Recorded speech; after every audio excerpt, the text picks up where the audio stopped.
at the end of the film, after he's done what he's done, and he's walking in pastures, and he sits down calmly. That's I swear Farage's gonna do that if he wins, and he's gonna be like, I've done it. What's next? It's the dog that actually catches the car. You're like, okay, now what? This thing not interesting, man. This man wants money, pussy, and power. That's what he wants, man. Let's be real. He's like a rapper. Yeah. Woo! That's what he wants, man. And the Prime Minister's not about that life. You're not getting that. How many times has he been married as well? I think it's 3 times or so. That one there, I wouldn't be surprised if you don't see him in the files. Is his wife foreign? She's, is it French or French, I think. All of them. Have you noticed that? The ones that were talking the big immigration thing, all of them wives are for Boris, his wife. Yeah, so they're all foreign. I remember them saying, listen, you all about Brexit, but your kids have dual nationality. Because I think it's French. Even Trump, make America great again, his wife is fully. Yeah. Wow, this can't be his wife. Yeah, Farage is out here bagging other chicks, bruv. This is meant to be Farage's wife. Don't want to be horrible about it. No, his ex-wife looks more like his theme. So I don't know what's going on with this new wife. Maybe he loves her. That's cold-blooded, man. That's a good thing, it is. She caught shrapnel for no reason. You're talking about the ex, bruv. His actual wife, you sent her in a twizzy. I said maybe he loves her. The new wife I'm talking about, not the ex-wife. Hey, double down! What's wrong? It must be that ass because it ate your face. I need a tip drill. Normality resumed. I know if you beg it, eloquently saying nothing. Yeah. ESN, eloquently saying nothing. Yeah. Saying nothing. Yeah. I know if you beg it, eloquently saying nothing.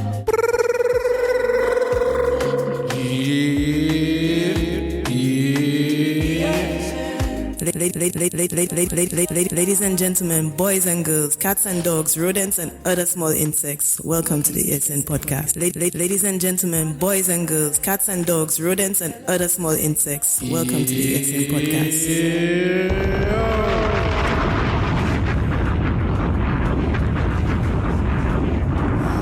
That was a madness, man. What? The song is like low. For some reason, it shouldn't be. It's never mind me. Yes. What is it? Boys and girls, cats and dogs, rodents and other small insects. Welcome to the Eloquently Saying Nothing podcast. This is 2108 on the 8th of February 2026. We're on One Stop Deadlock Studios. I have a couple of my brothers beside me to my right. Greetings you see what I'm saying? His Imperial Majesty Emperor Selassie Empress Menin Mama Queen of Africa.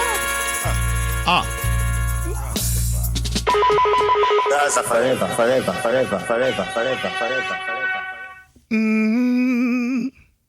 Gaza was the Forever Alliance of the Foundation. Boom.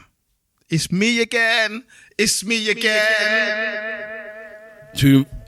front of me, kind of.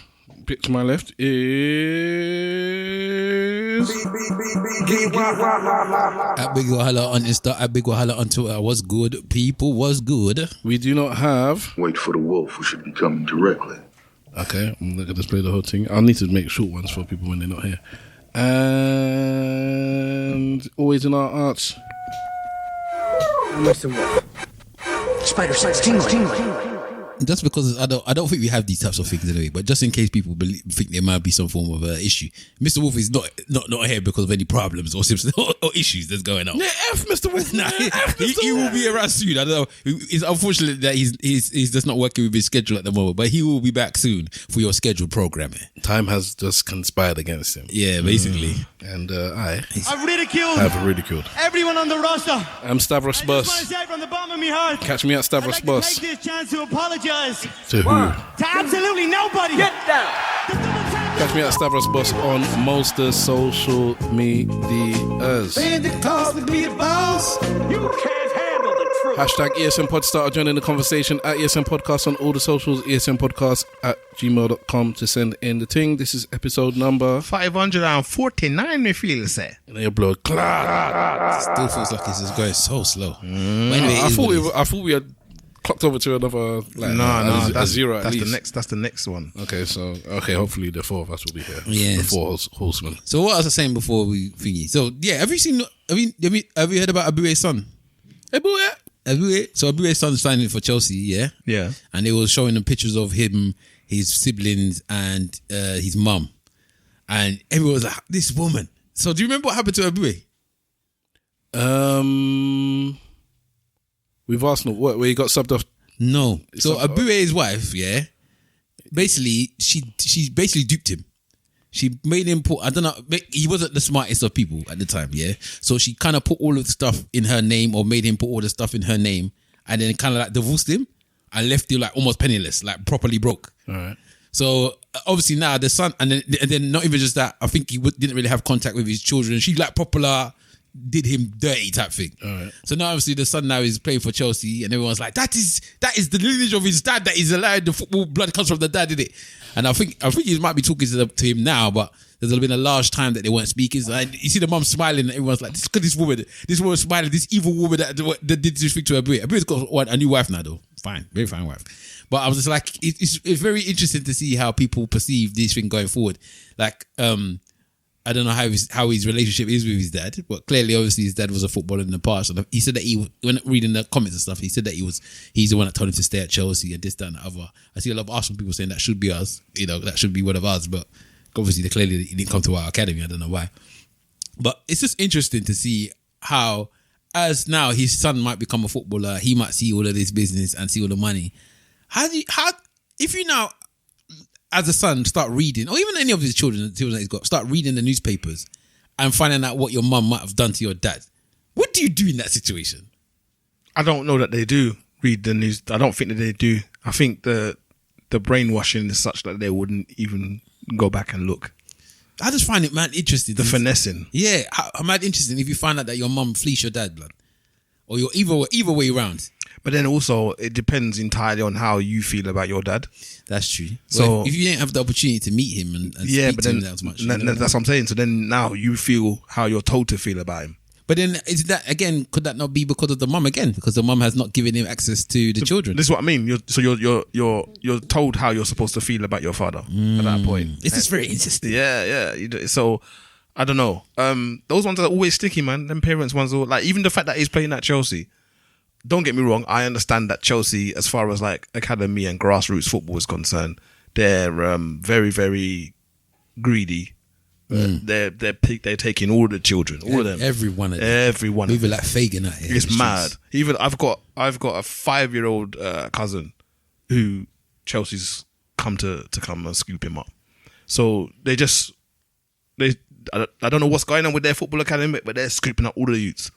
They're using it like a farm. So you know what? Even if you sell a player for, I don't know, $1 million, yeah, and you paid nothing for him, yeah. I mean, it's still profit. It's profit.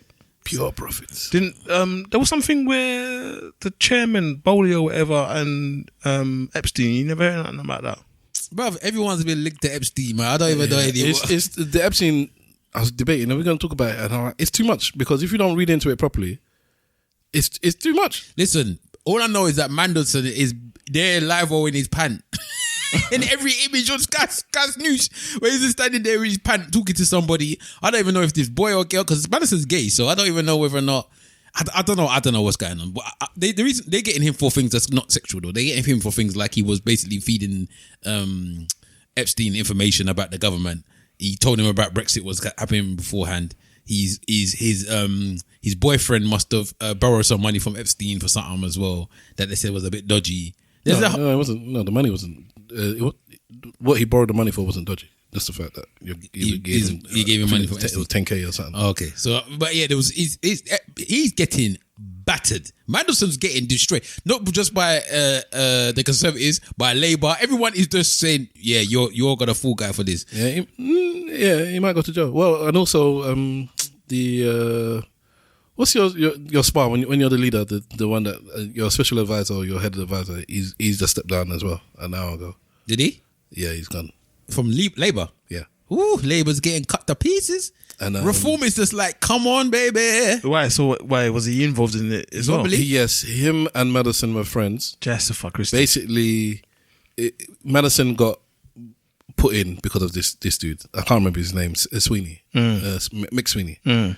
McSweeney doesn't have a Morgan's McSweeney. Yeah. Okay, Morgan McSweeney is what's the title? What's his title? What did they call him? I don't know. He's a special advisor or whatever he is, but he's my right hand man. As in the Prime Minister. We're talking about the British UK politics right now.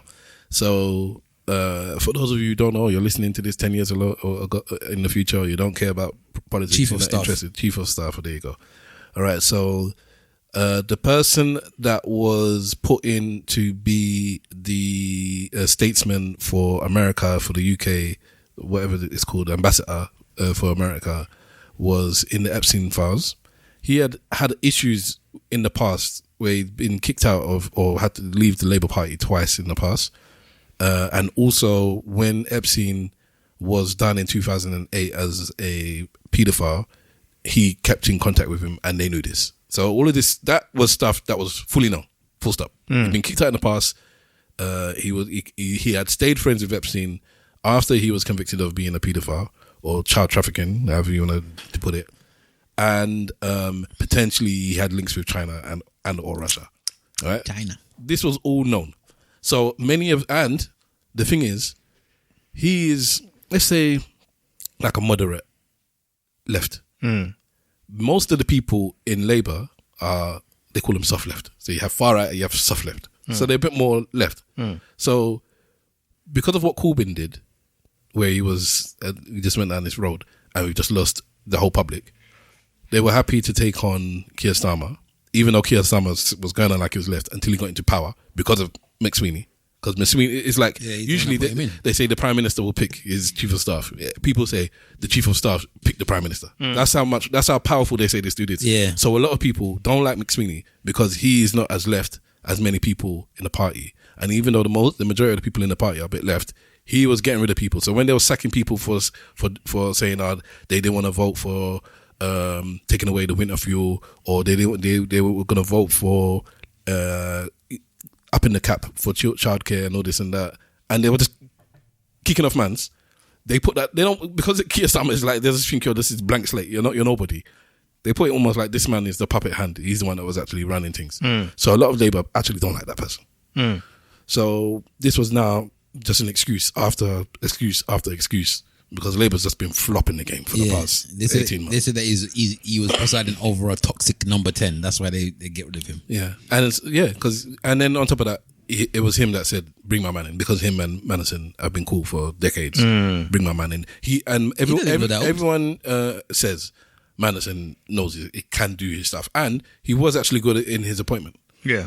He was. So for better or for worse, he had to step down because of the first lot of papers that came out with Epstein. That's why he stepped down. And then this second lot come out and there's even more stuff. And as you said, he was siphoning information to Epstein.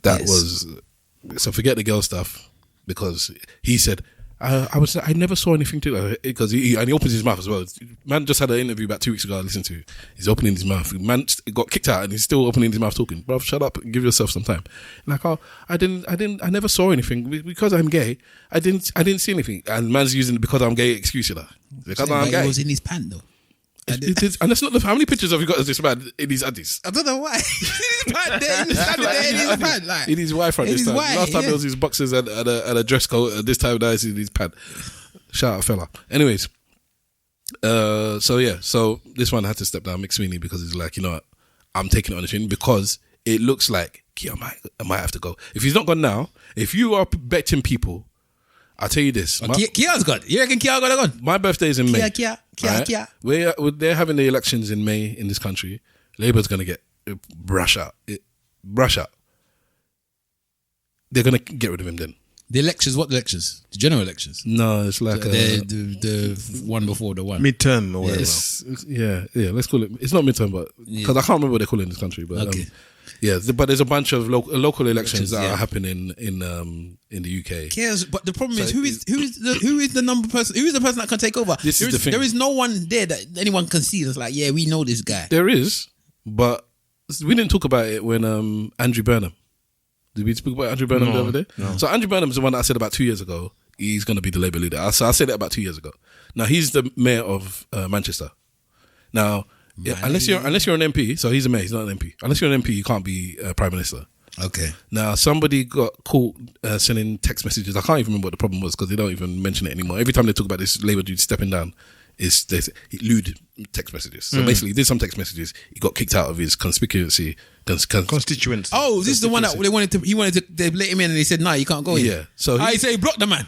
That's why he blocked him. Okay, I was trying to figure out. Sorry, explain.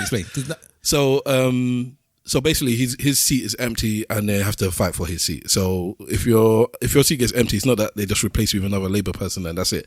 That seat is actually empty. It's up for election. All right. So Andy Burnham said, "All right, I'm going to leave my post as mayor of Manchester, even though I've done a 1 year over 4 year term, and he's super popular." Yeah, and then I'm gonna try and it's new term. I think he's done a term before, so it's his second term or third term or whatever it is. But he's only done 1 year of it. I'm gonna leave this and go for that role. The only reason he's going for that role because it's not as important as being the mayor of Manchester is so that he can be prime minister. Because he tried to be prime minister twice before. Everybody knows he wants to be prime minister. Labour leader, you mean? Sorry, well, if he wins now, he'll be prime minister. But yes, Labour. He wants to be the head of Labour. So he went for that post, but rightly so. If you leave that post as the head of Manchester. Or mayor of Manchester. Potentially, basically, there's a lot of money we have to spend for that election now, and there's a lot of money we're going to have to spend for the other election, and we might not win either one because reform is bumping up the thing. So there's a vote that they always do, and in this case, they told him, "No, we're not going to let you step down as mayor of Manchester. You're popular, you're doing a good job, stay there, and we might lose it because whoever comes in and takes your place, it's not going to be you. So, and then you might not even win the next thing." You might not even win the thingy, so just stay there. So that's that. So he did this, for me, that was like his Shakespearean like thingy, because he sees that Keir is faltering. This is his way where it's almost like a win-win. If he gets in, then people are like, Keir, this dude's, he's coming for your job. I was going to ask this the other day, actually, what you think he should do, because some people are like, the only option he could say was to vote him and say you can't do it.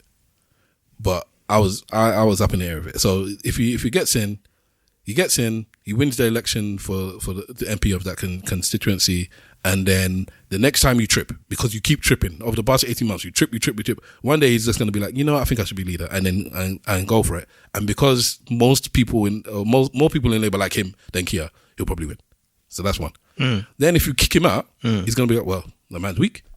He can't take a challenge or competition. He's a weak man. I'll sit here. I'll wait for my 3 years. And then I'll do something else after. The only thing is, if Labour don't win the next election, then even if he becomes the head of Labour, he won't be prime minister. Yeah, he might not get in. So then he does a Kemi thing where just they run in to be Kemi Badenoch. Yes. See, this is the thing now. So to answer that question, it depends on what my priorities are. If my priorities are actually what I say it is, which is for Labour to be in power, regardless, then I would bring him in. Because if he's better than me or he's going to take my job, he's going to take my job regardless. So it's better I have him on terms and I look strong, saying, look, I'll fight him off and blah, blah, blah. And then if I end up, he may end up being leader, and it's better I'll be on good terms with him if he is. So then I'll find myself in a good position in Labour when he comes in. Then cut him off now. Proper defeatist, boy. No, but I'm saying it's better if I beat him, I beat him. If I don't beat him and he wins, I'm better off in good terms with him than bad. That's how I see it. You have to back yourself in it. Back yourself. If you don't back yourself, then you shouldn't be there in the first place. Wait. That's how I see it. So, and again, to be all the be all end all shouldn't even be about me and him. It should be about who's the best for Labour, because I want Labour to be in power by the end of whatever's going on, because that's better for everyone. But any politician that thinks like that is probably not going to win anything. I'm not saying they don't exist. They exist, but you're not actually going to win. Well, I don't know how he won in the first place. This is what I'm saying. Because of this is what I'm saying. McSweeney did the thing. He did the House of Cards business. Jews. That's what he won for. Back in the Jews. and making everyone seem like they were anti-Semitic in their what's it called?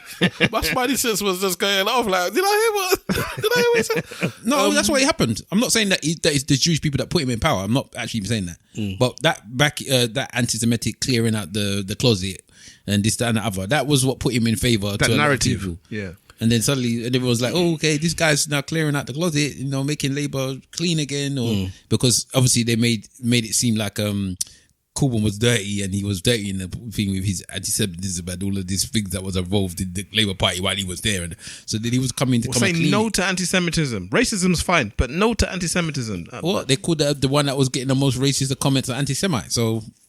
There you go. Do you know what I mean? Yeah, shout out Auntie. So I think that's what put him in the limelight, because he looked like he was cleaning the closet, and obviously then at the time things was going on, I'm just glad that from early I said to you that this guy looks like a conservative in disguise from early. But everyone's there are times where on this pod, whether it's politics, sports, entertainment, we are very early. We're very early in saying something, and then we can come back and be like, listen, this is recorded. I said this 2, 3, 4, 5, 6, 7, 8, 9, 10 years ago. Go and check it.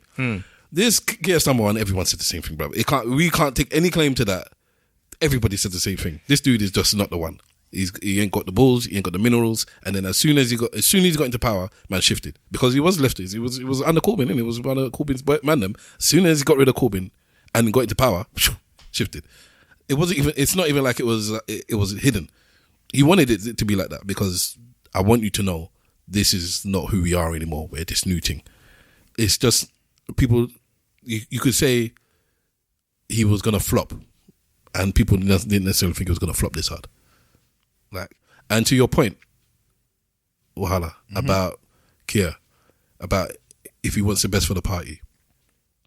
Something that is interesting is that Labour came in under the banner change. Yeah. There's been 14 years of toxic and nasty Tory cronyisms, underhanded business, backhanded business, all sorts of madness. We're going to come in and be a change. Now, when I'm listening to my right-hand podcasts and news programs, then people, the way they say it is that, yeah, the Tories, okay, they have their problems in terms of doing stuff, but so do Labour. The difference between a Boris and a Keir, for instance, is that Keir actually thinks he's righteous. They hate about him. You actually think you're righteous. Look what's going on around you. And yet you point fingers at Tory, and then you come into power and look at this tax evasion, this Mandelson thing, you did this every month is something else. And on top of that, it's one thing if you feel like, oh, it's just hard in government. Oh, I didn't realize it was just everybody was like this. Keir Starmer still thinks, no, I'm clean. I'm pure. He's an idiot. With his own, taking glasses from rich people and getting his clothes for his missus and all that stuff, he still thinks he's pure. And the people on the right hate, and to be honest, the pure people, because they're always going to be scattered around, the pure people on the left hate that about him as well. It's like, you are not even pure, bruv. You're just preaching, and you're a fake preacher. You're a prosperity preacher. Hypocrite. Put this money on him, man. Put this money on him, man. Anyway, so yeah, the politics has been quite entertaining, and I don't think Keir Starmer's going to be there in 4 months' time. Okay, so Stav is putting a stamp on it. That's Stav's premonition. He's going to have to, because... and Kemi's going to be there, bro. No. Labour's still going to be in power. No, I'm just saying Kemi's going to be there to be saying, I told you. I outlasted him. The thing with Kemi is she's so smug, but she has a reason to be right now. But she fully reminds me of Auntie. When you should hear her just talking, she is when she's claiming that she's British. I'm like, you're not. She's so Nigerian. You are so, the way you talk is so Nigerian. It's so Nigerian. But yeah, she was really low in her rankings, and she just keeps getting better and better and better in terms of polling for Tories, up to the point where now her personal vote ratings is above Keir's, but the Tory party stays low. Yeah, it's like maybe don't trust the Tories. Her ratings is going up and Tories is staying low. So where they wanted to get rid of her, it's like they're at the point now. It's like they're shrugging. It's like, well, she's actually doing all right. She's doing all right with Prime Minister's questions. She's basically the thing that Tories are big on, that people kind of trust us on, is money and finances. And so she's pushing that narrative instead of, because before she was all about what's that?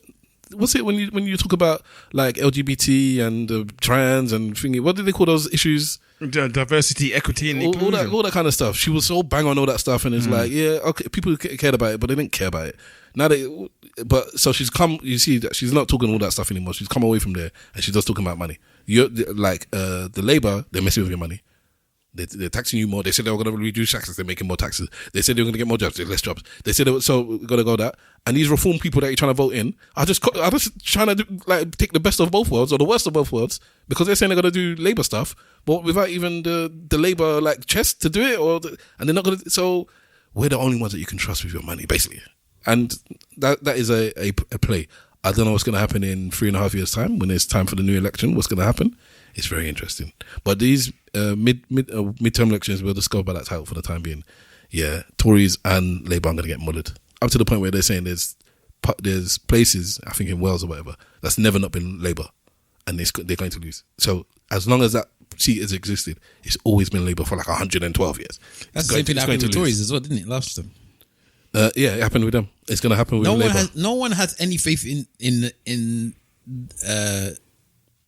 sorry, what do I want to say? I like how you started. Yeah, no one has any faith in any of them. Yeah, and that's what I want to say. But you have the power, the politicians. No one has any faith in any of the politicians or the political parties. None of them. Except, I don't even think they really have. This just like this is somebody different. Yeah. And I want to just and they seem to be more about the racism than the rest of them, or about that life, or what these bloody knickknacks out, or what the ching chongs out, all of them out. In fact, the Chinese don't even get a racism anyway. They don't care much about the Chinese, but everything else they went out. There is such a thing, and Trump has it, where it's you're a liar, but we know you're a liar. Yeah. There's a nice term for it. We know it's the devil. You know, maybe we know that you are a devil, and we're not gonna. But you're not hiding it. You're not the Mr. Wolf like Red Riding Hood, where he was wearing the hood.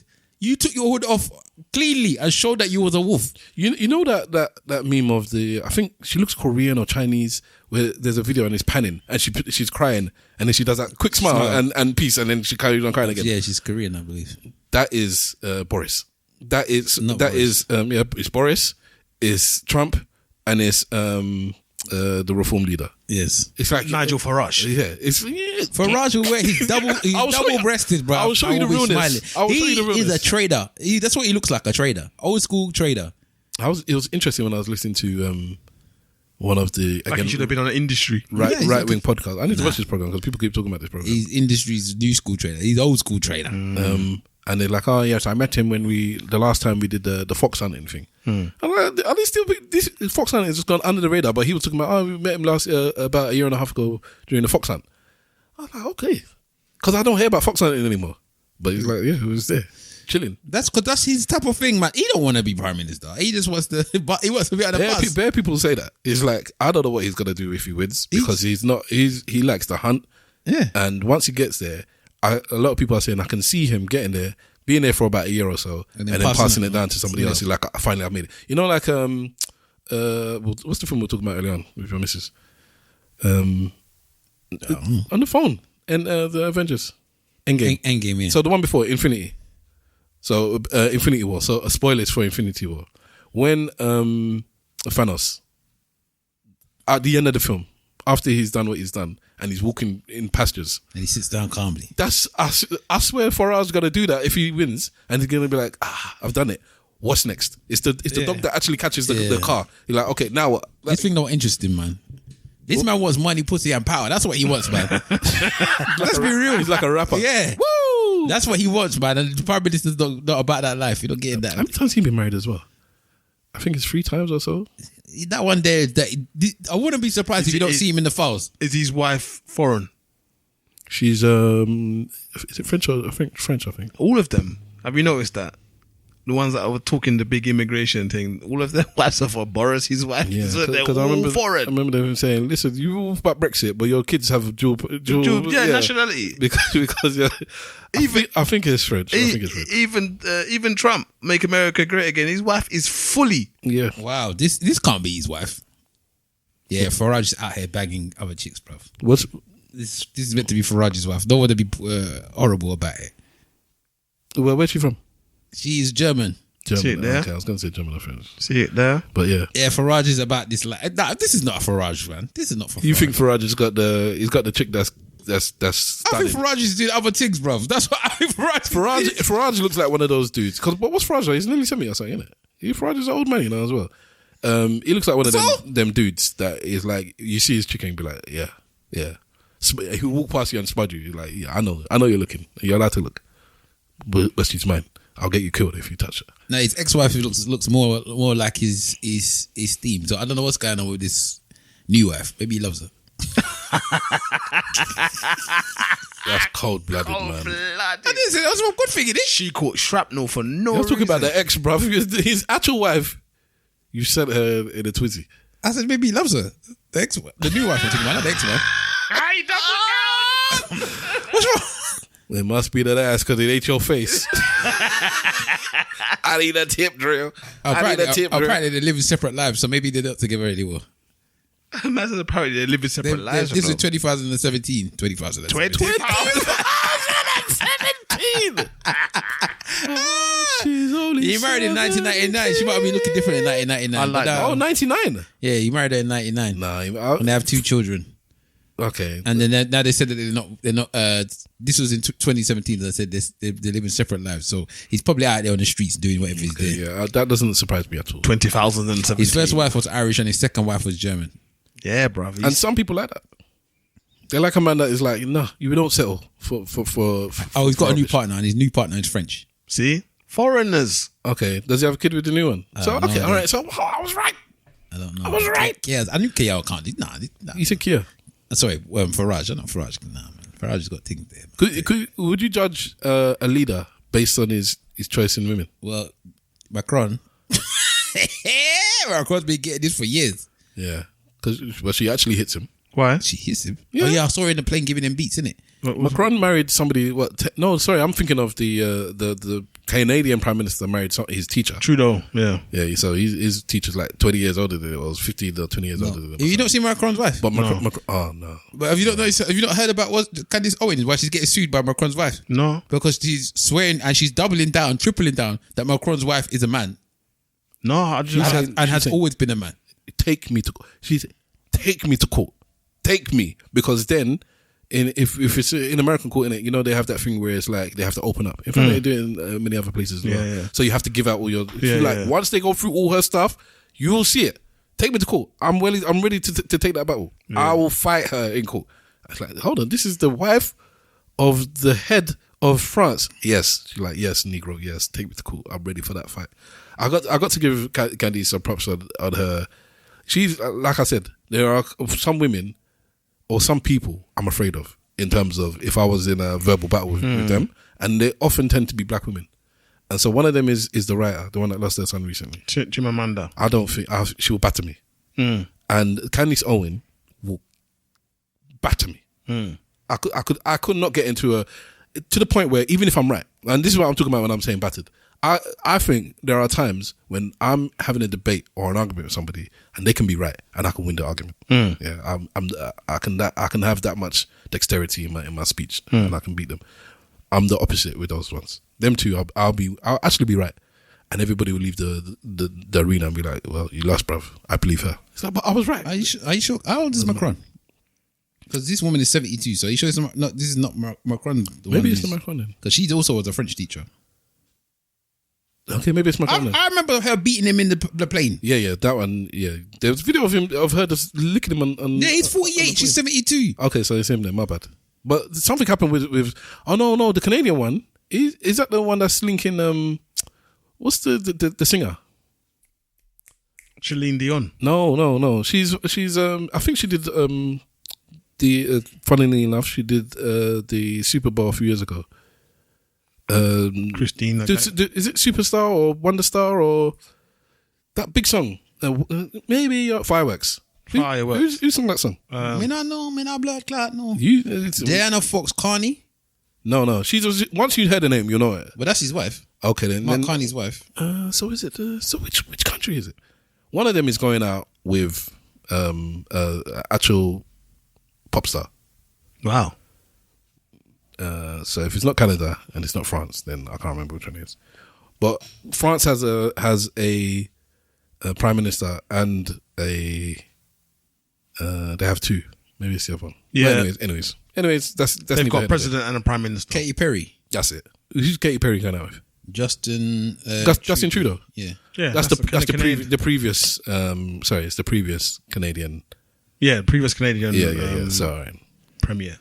Yeah, France has got a prime minister and a president because they have internal and external duties. Well, the second one, which is the prime minister. Yeah, I believe that one just keeps getting changed and changed and changed. This do you know what this? Sorry, just going off this thing. All right, we're talking about things like prime ministers and this and the other and all this type of stuff. Yesterday, my wife watched, and I was sitting next to her while she watched all of this thing. She was watching something called, what is it called? It's called Palm Springs. All right. Oh, what is? No, I need to find this thing because it's got a particular name on Netflix. So what is it called? Netflix. Sorry, just give me 1 second. Palm Springs. How are you, Simple Simon? I'm good, man. Palm Beach. Sorry. How was your daughter in that competition? Okay. There we go. Oh, it's called Members Only Palm Beach, yeah? Okay. And it's like one of those things like Real Housewives of America or whatever. Real Housewives of America, of Hollywood, all this stuff. But it's about Palm Beach, right? So I don't really know much about Palm Beach. You hear about it. I don't really hear much of it. I know that they got the Mar-a-Lago that's where Trump's like second White House is basically. Mar-a-Lago. Right? And I've never seen such an elitist television program in my existence. Like where people are actually...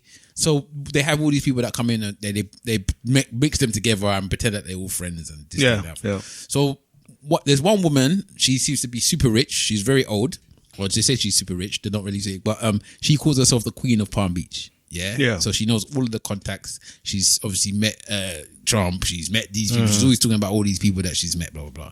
And there's another woman that's quite she's got about 100 million. She's worth about 100 million. She's like she makes property, buys and sells property, stuff like that. And there's some other like new younger girls that are coming in and they're trying to get involved in this clique of Palm Beach thing.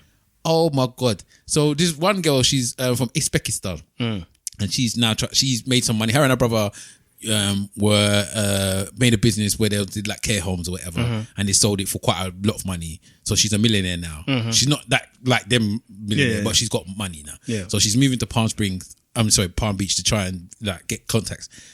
And basically they were doing things like etiquette lessons where she had to find out etiquette lessons, how to speak.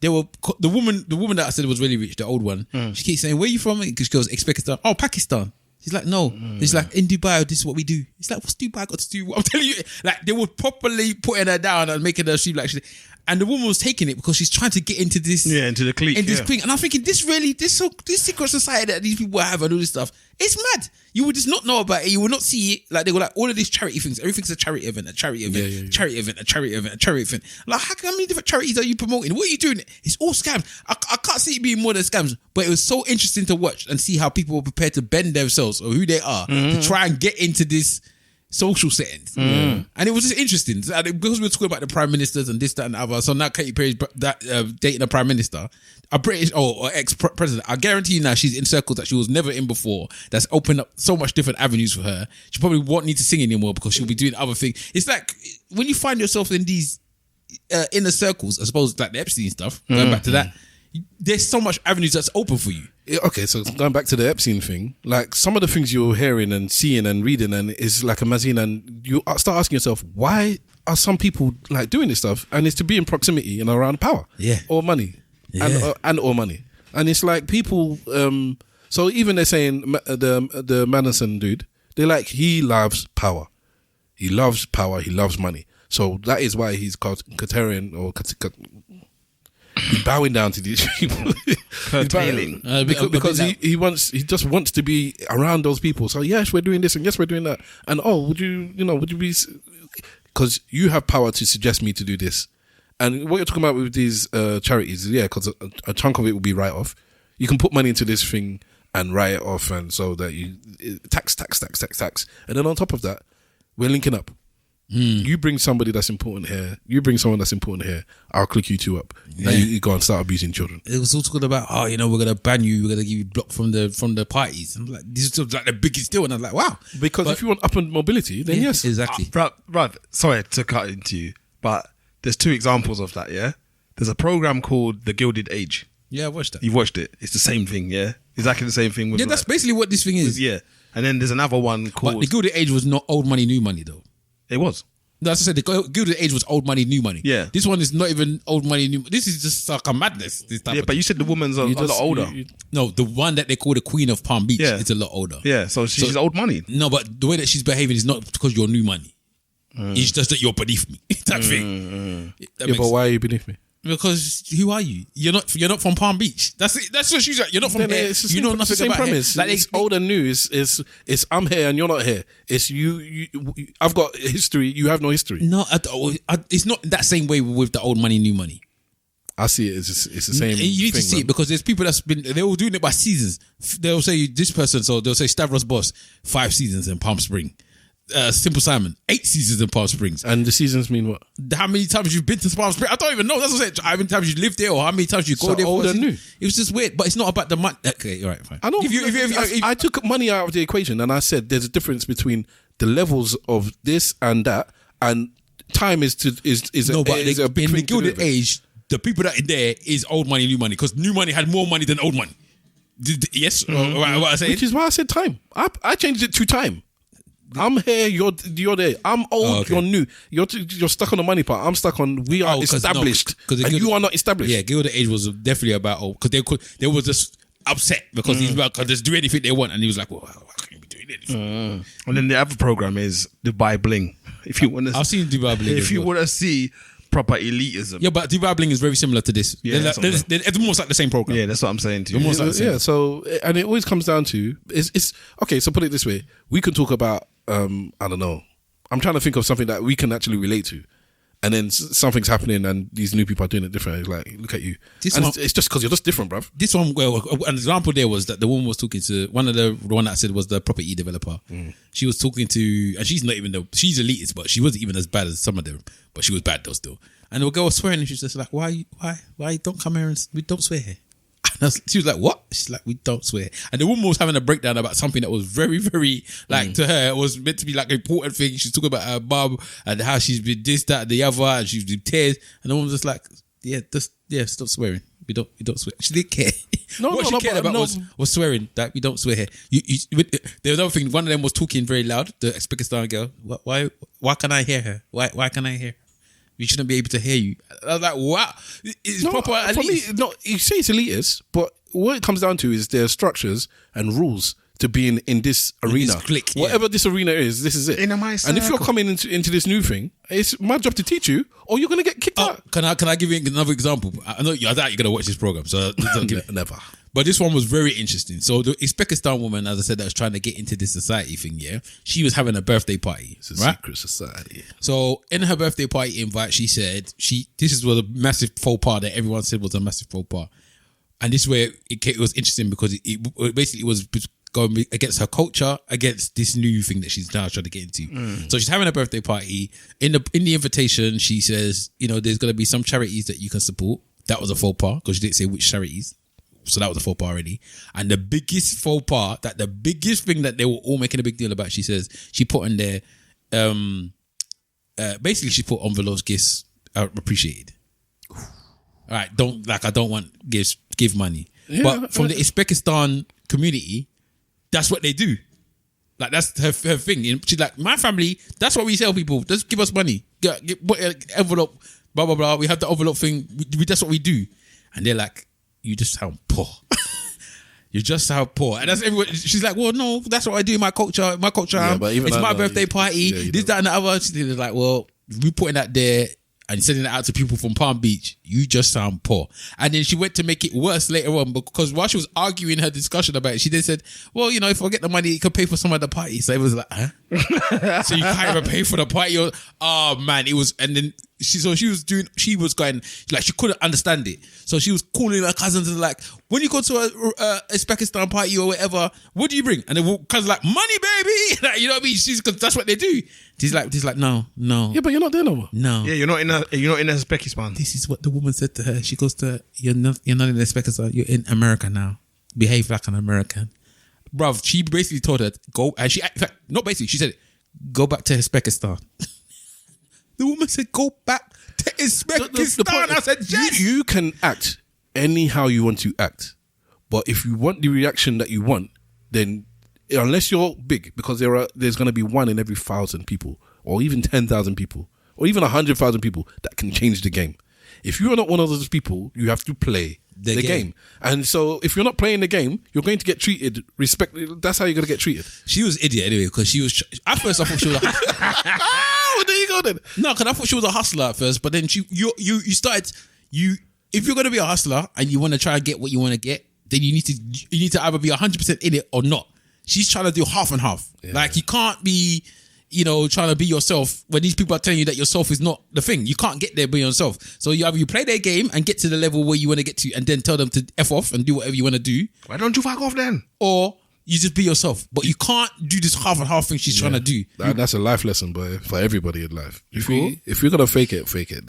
I don't appreciate it, I don't like it, but so be it. If you want to move up the ladder, so be it. And even then, on certain levels, I understand it. It's like, even I might have to do it at work or something like that. Like, you have to fake the funk to get somewhere. But and if you're going to be yourself, then be yourself. And eventually, because in the beginning it's going to be hard, but eventually people will respect it. People will respect it if you are yourself. You don't have to like Trump, but you're going to prefer Trump, not as a leader, but you're going to prefer Trump over Keir.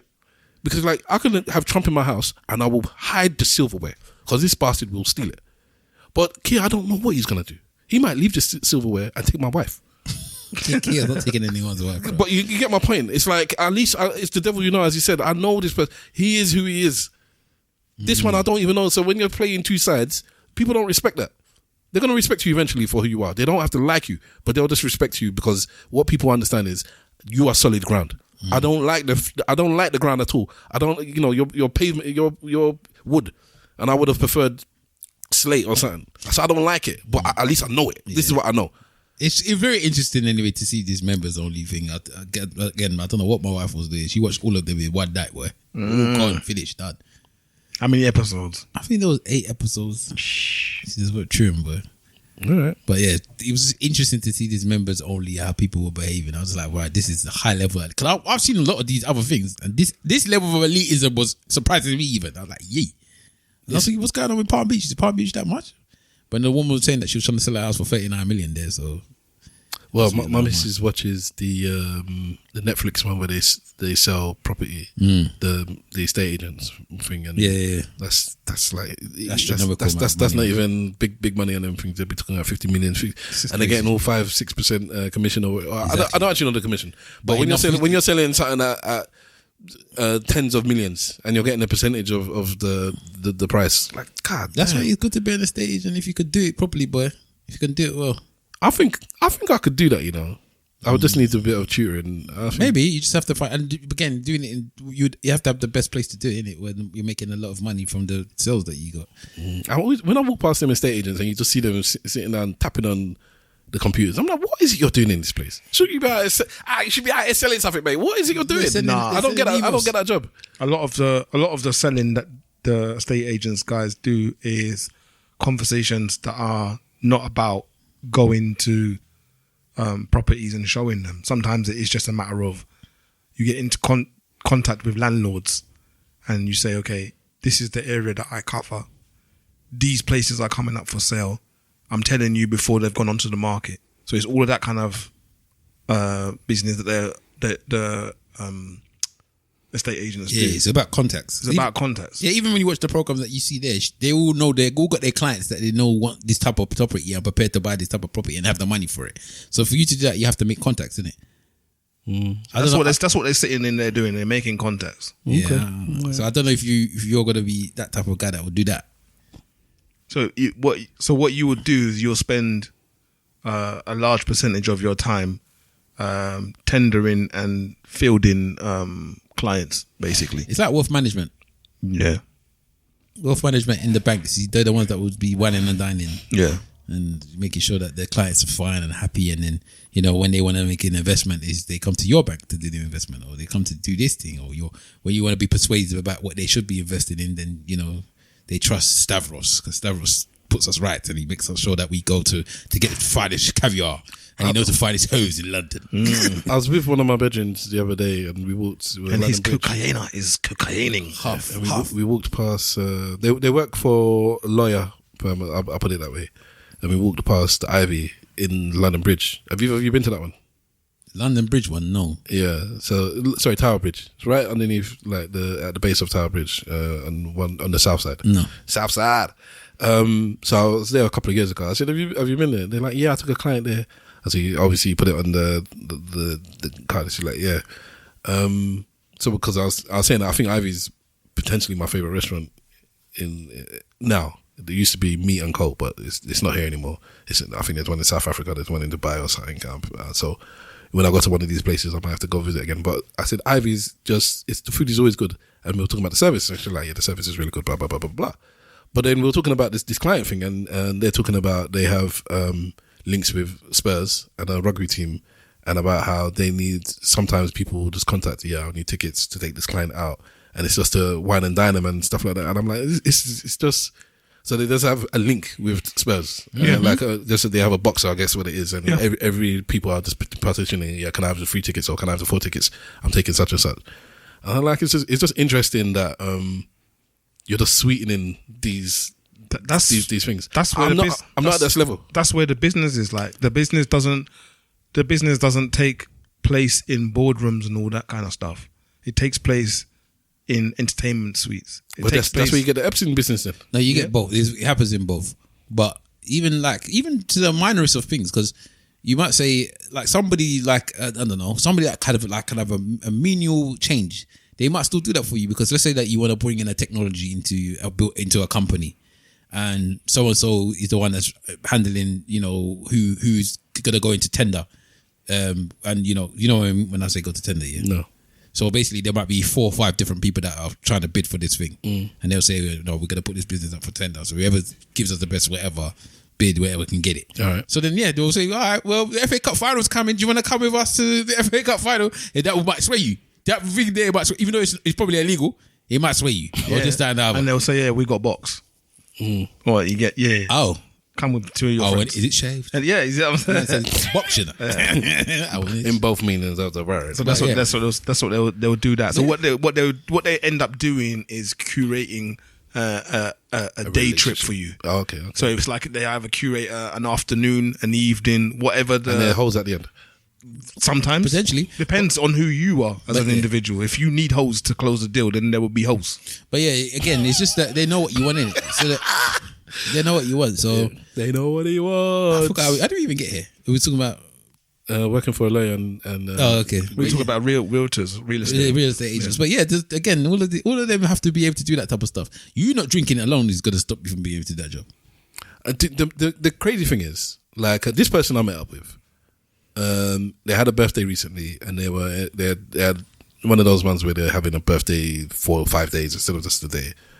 I was like, you didn't even invite me to any of the things, and it's like you don't drink. I'm like, this issue all the time. Did I tell you I can't go into a winery or a pub? You're at a strict Sunni Muslim Shia law. As soon as you don't drink, it's got some people's eyes. It's just what it is with some people is like, if you don't drink and I'm drinking, I don't want you anywhere near me. I don't want you near, because there's 2 sides to that relationship. So there is the idea of somebody who doesn't drink being judgmental of you when you do drink. That's one. And then the other side of it is also the deflection that they do is that they'll say that they don't want to make you uncomfortable because they make an assumption that you have to be uncomfortable. They also have the opposite where the people are obsessed with you coming, even though you don't drink. And I was like, why? Because they want you to drink. They want you to be there. Come on. I don't want to be the puppetry people, man, till you drink. I don't want to be around you drinking. Come on. So they can then be chatting whatever rubbish they want to chat to you while they drink. Also, people who drink silently know that they're different when they drink. Yeah. So if you... It's unspoken. It's not like it's even in the back. It's in the front of their mind. It is So what happens is you now don't have that difference in personality because you don't drink. So it means that it's something that me and you don't share right now. It's a comfort thing, innit? It's like, even, let's be real, like, even meat eaters don't want to go eat with vegans.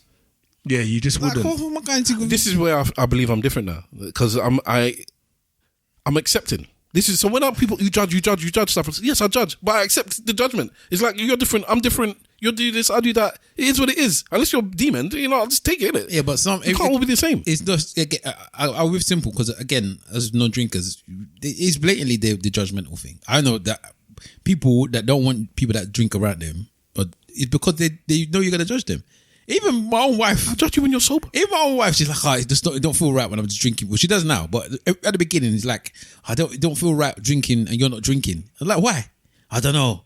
And then you have, sorry, just before you cut you, there is enough people that says when they find out that my wife drinks and I don't drink, they're like, how can you be with him when he doesn't? It's like impossible for them to understand that one person in the couple drinks and the other one doesn't. It's very impossible for them. I think my relationship is quite boring.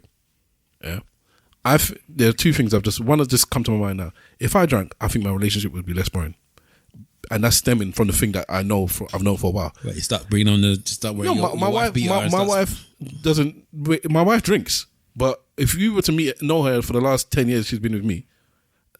Especially as we've got older, she drinks less and less and less, up to the point where we can go maybe a calendar year without her drinking more than once. Well, drinking makes you go out. No, but my point is that because she's with me, I feel that she doesn't drink. If she was with a drinker, she would drink more. And if she drank more, we'd probably have more fun. To your point about people having the alter ego. Yeah. And to this thing where we have this rule. So there's a rule when you go to work. Outside of, okay, us as Mandem, we go to work, we switch off the Mandem thing, kind of thing. When we're in the office, we talk. When we're in the middle of a meeting or whatever, we do blah blah blah. When we're by ourselves in the canteen or in the coffee room or whatever, it's just the three of us. We switch the Mandem thing back on. Somebody else moves in, and it's just code switching basically. Yeah. But then there's also that thing where when we go to the pub, when we go to the bar after work on a Friday or on the weekend or for somebody's birthday, there's this rule everybody has that once we're drinking, we're allowed to we can cross barriers that we wouldn't, of course, in the office. We can say things we wouldn't say. We can do things, and it's just a universal thing. Whether you're Asian, white, man, woman, wherever it is, on Monday morning when we get back in the office, it's all bets are off. Like we were allowed to do that on the Friday night. Yeah. You that didn't drink, you're not part of this. You're not part of that posse. Yeah. So whereas I might have said something that was a little bit risque, everybody else knows I would have said something different. I might not have said what you said, but I'm gonna say something different. So we all just kind of like have to allow each other. But you that don't drink, you're gonna be there. You're gonna.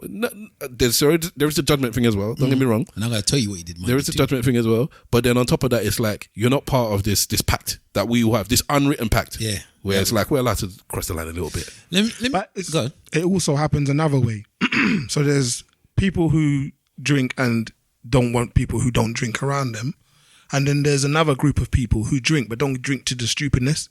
So you said they don't drink to the stupidness, so they're almost the same as the person who doesn't drink. To some degree. Because you're still holding something in your hand, and that gives them some comfort. Yeah, but when you're the person who doesn't leave Friday as Friday, because now you drink, they drink, but you don't misbehave, and on Monday you can tell them that you don't misbehave, and they know that you don't misbehave, but you drink as well. They're still part of the pact. Yeah, because one day Tracy might be there. Tracy that you know that they love, and Tracy's lippy, and you're a little bit lippy, and Tracy and you have gone to the toilet, and I knew that could potentially happen because you're both, lubricated. You would never touch Tracy as a married person that doesn't even drink. Tracy would have hit on you, and you'd be like, "No, Tracy, I'm married." But if you had a couple of drinks, tell him it's like, you know what? Let me have a couple more because I want this. See, I can't relate because you have honor. There are some men. This is what I'm saying to you. There are some men where, in fact, forget men. There are people in life where, and a lot of them actually, that are drinkers, that they use the drink as an excuse. Just like you said, the drink is a revealer. Same as power, same as money. these things don't build character. They don't make character. It's not that, when I was rich, I started becoming a philanthropist. I started giving away to charity. When I was powerful, I started helping people beneath me because I was powerful. No, you were always a good person. Or when I was powerful, I started abusing people, started taking a piss. You were always that person. Power just gave you the opportunity. And it's the same with drink. You were always whoever it was you were. If you were super friendly, huggy, trying to kiss people, like, you're too friendly. You're a friendly person. And the drink just brings that out of you. It stops the inhibitors. And then if you're there now grabbing women's bums and making lewd jokes all the time, that's what you're always thinking. All day, every day. And the drink, and just because you're sober, you just know, I shouldn't do this. And then once you start drinking, I'm allowed to just be a little bit leery now. You know what this discussion has made me think? It's a very weird thing. I just decided now, am I the coon in the office? And the reason why I say this, in my office, am I the coon in the office? I don't necessarily speak to any of the black people in my office. Is that a conscious on my floor? I just don't know any of them. You don't go out of your way to. So if it's not a conscious thing, then I don't know if it's a coonie. I just don't know, because I was thinking, I'm looking at how people might perceive me. Because I only speak to the white people in my office, because there's only I only speak to people that's in my team, really, and the people that's around me, and they're mostly white. Yeah. There are black people on my floor. I'm talking about my floor more than anywhere else. Yeah. And I don't really talk to any of the black people on my floor. Do you do the nod at least? Not always, even, because when I walk past, they're nodding me. I'm not nodding them, but it's like there's no nod. So let me ask a question. These blacks that are on your floor, do you outstrip them in tenure? I don't know. You don't know what position they are? I don't know what they are. I don't know how long they've been there. I don't know what they are. Not position, how long they've been there. I don't know. Oh, okay. I don't know. Because remember, I'm new to the office as well. So I'm saying it could be new school, old school. I don't know, but it's just like... in my head, I was thinking... Because obviously, when you were talking about more being in groupings with the alcohol and... Obviously, as a group, as the blacks would be like, we are the blacks of this office. At this time, blah, blah, blah. But I don't see that. And if I do see that, it's not. They haven't attached themselves to me. There's no way I've worked where that hasn't been the case. Well, it made me laugh because when I went to my Christmas party last year, I walked into the Christmas party and I could see a corner of blacks. Yeah, like a corner. And you didn't join them? No, I was with my own people, also the blacks, but my blacks in my department, in my section of blacks, in my projects. Okay, don't trust those over there.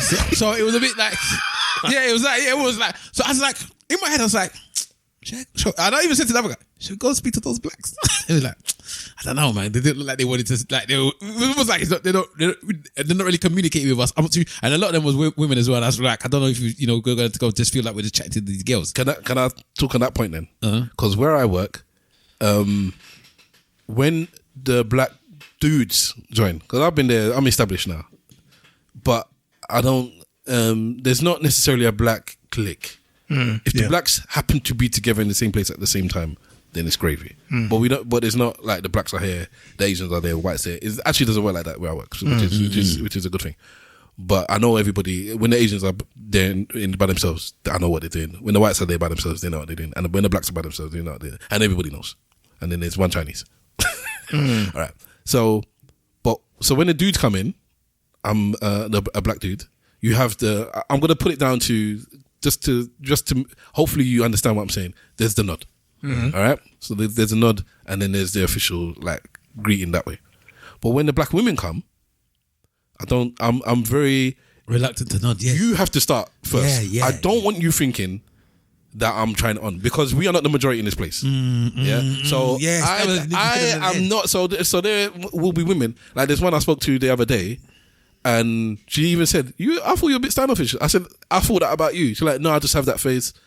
But obviously, I don't necessarily have that face. Why she thought that about me is because you didn't say hello, you didn't nod to me, you didn't do it. So I was like, you know what? I'm leaving it be. If you don't start it, I ain't starting it. And I believe that is now become. If there's anything that's majorly hit me about the social standings or whatever, the internet or the social timelines or whatever, that has definitely been my how I interact with women in the office. I was going to ask a question, dumb question, but I just realised I don't know the answer. And the gym, sorry, as well. I actually don't know the answer. Do black women do the nod to each other? Yes. I don't know. But But I didn't mean literally. I meant like no. But I'm just thinking. No, yeah, I don't know because as a man, I know that's a very easy icebreaker. I know that when I nod to another black man, I want to ask my wife. He knows why I'm nodding, and he nods in reply for the same reason. I don't know if that happens with women. I'm going to ask my wife. I'm not too sure. Again, even I think sometimes the black man nod is going out of fashion as well. And I might be telling like I'm from Reform, boy. No, and the reason why I'm saying that is because I don't think sometimes I think there are people from other countries, like that are actually I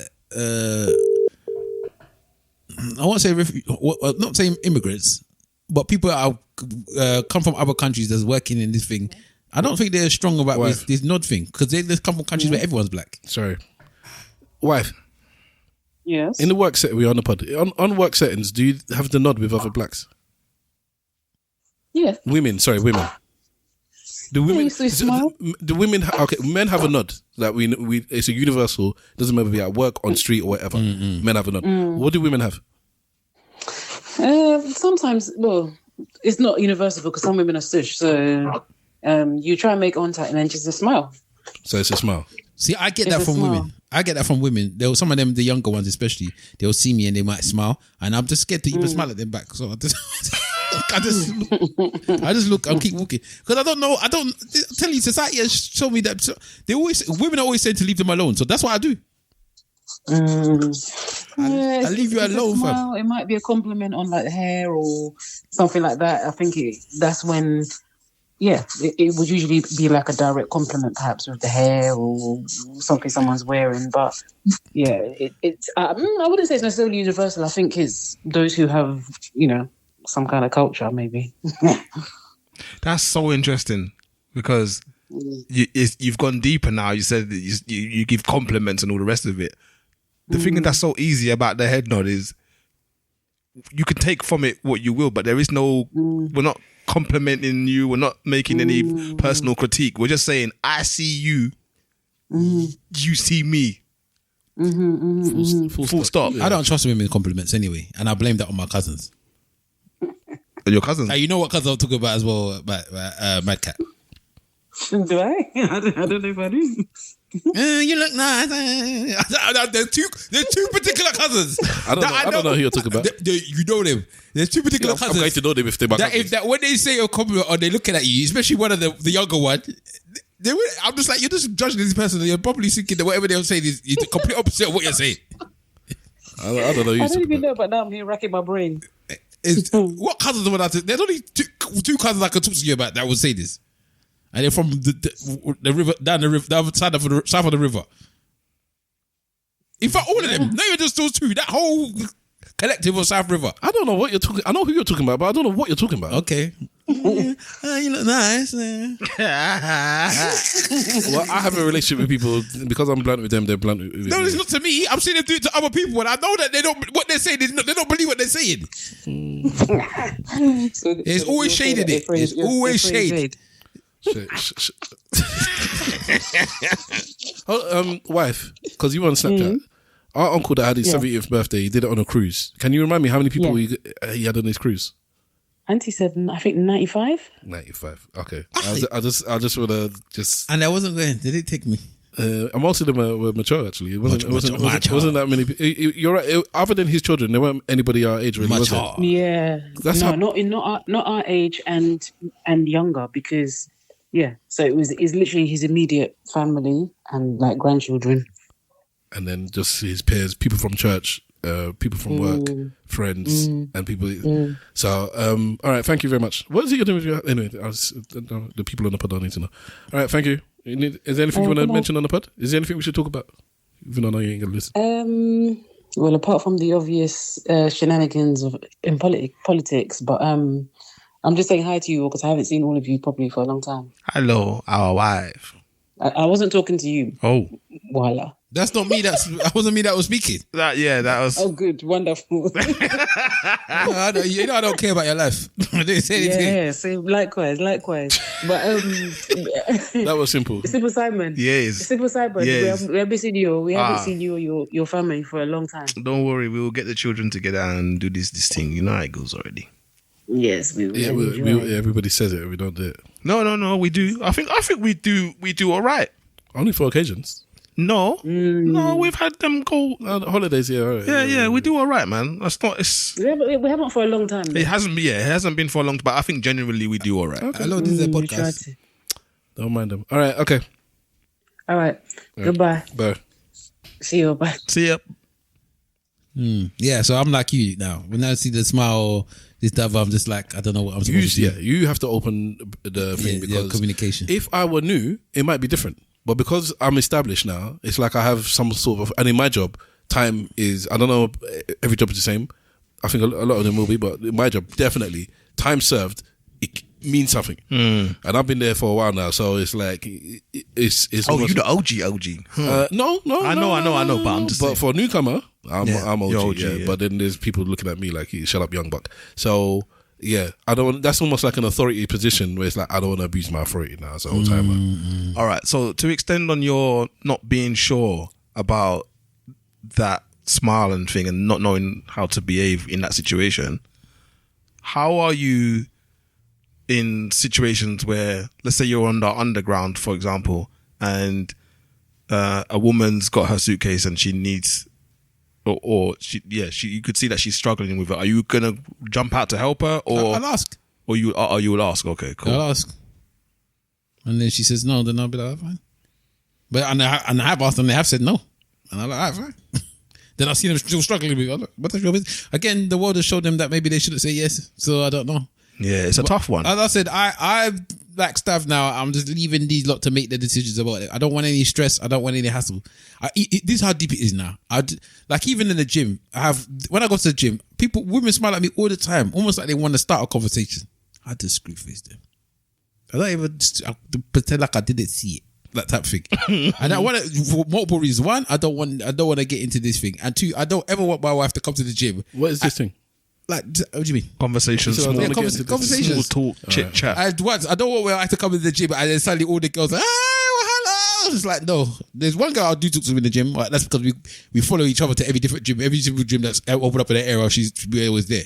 And she's very, very, I call her the benchmark. Like, she's just super.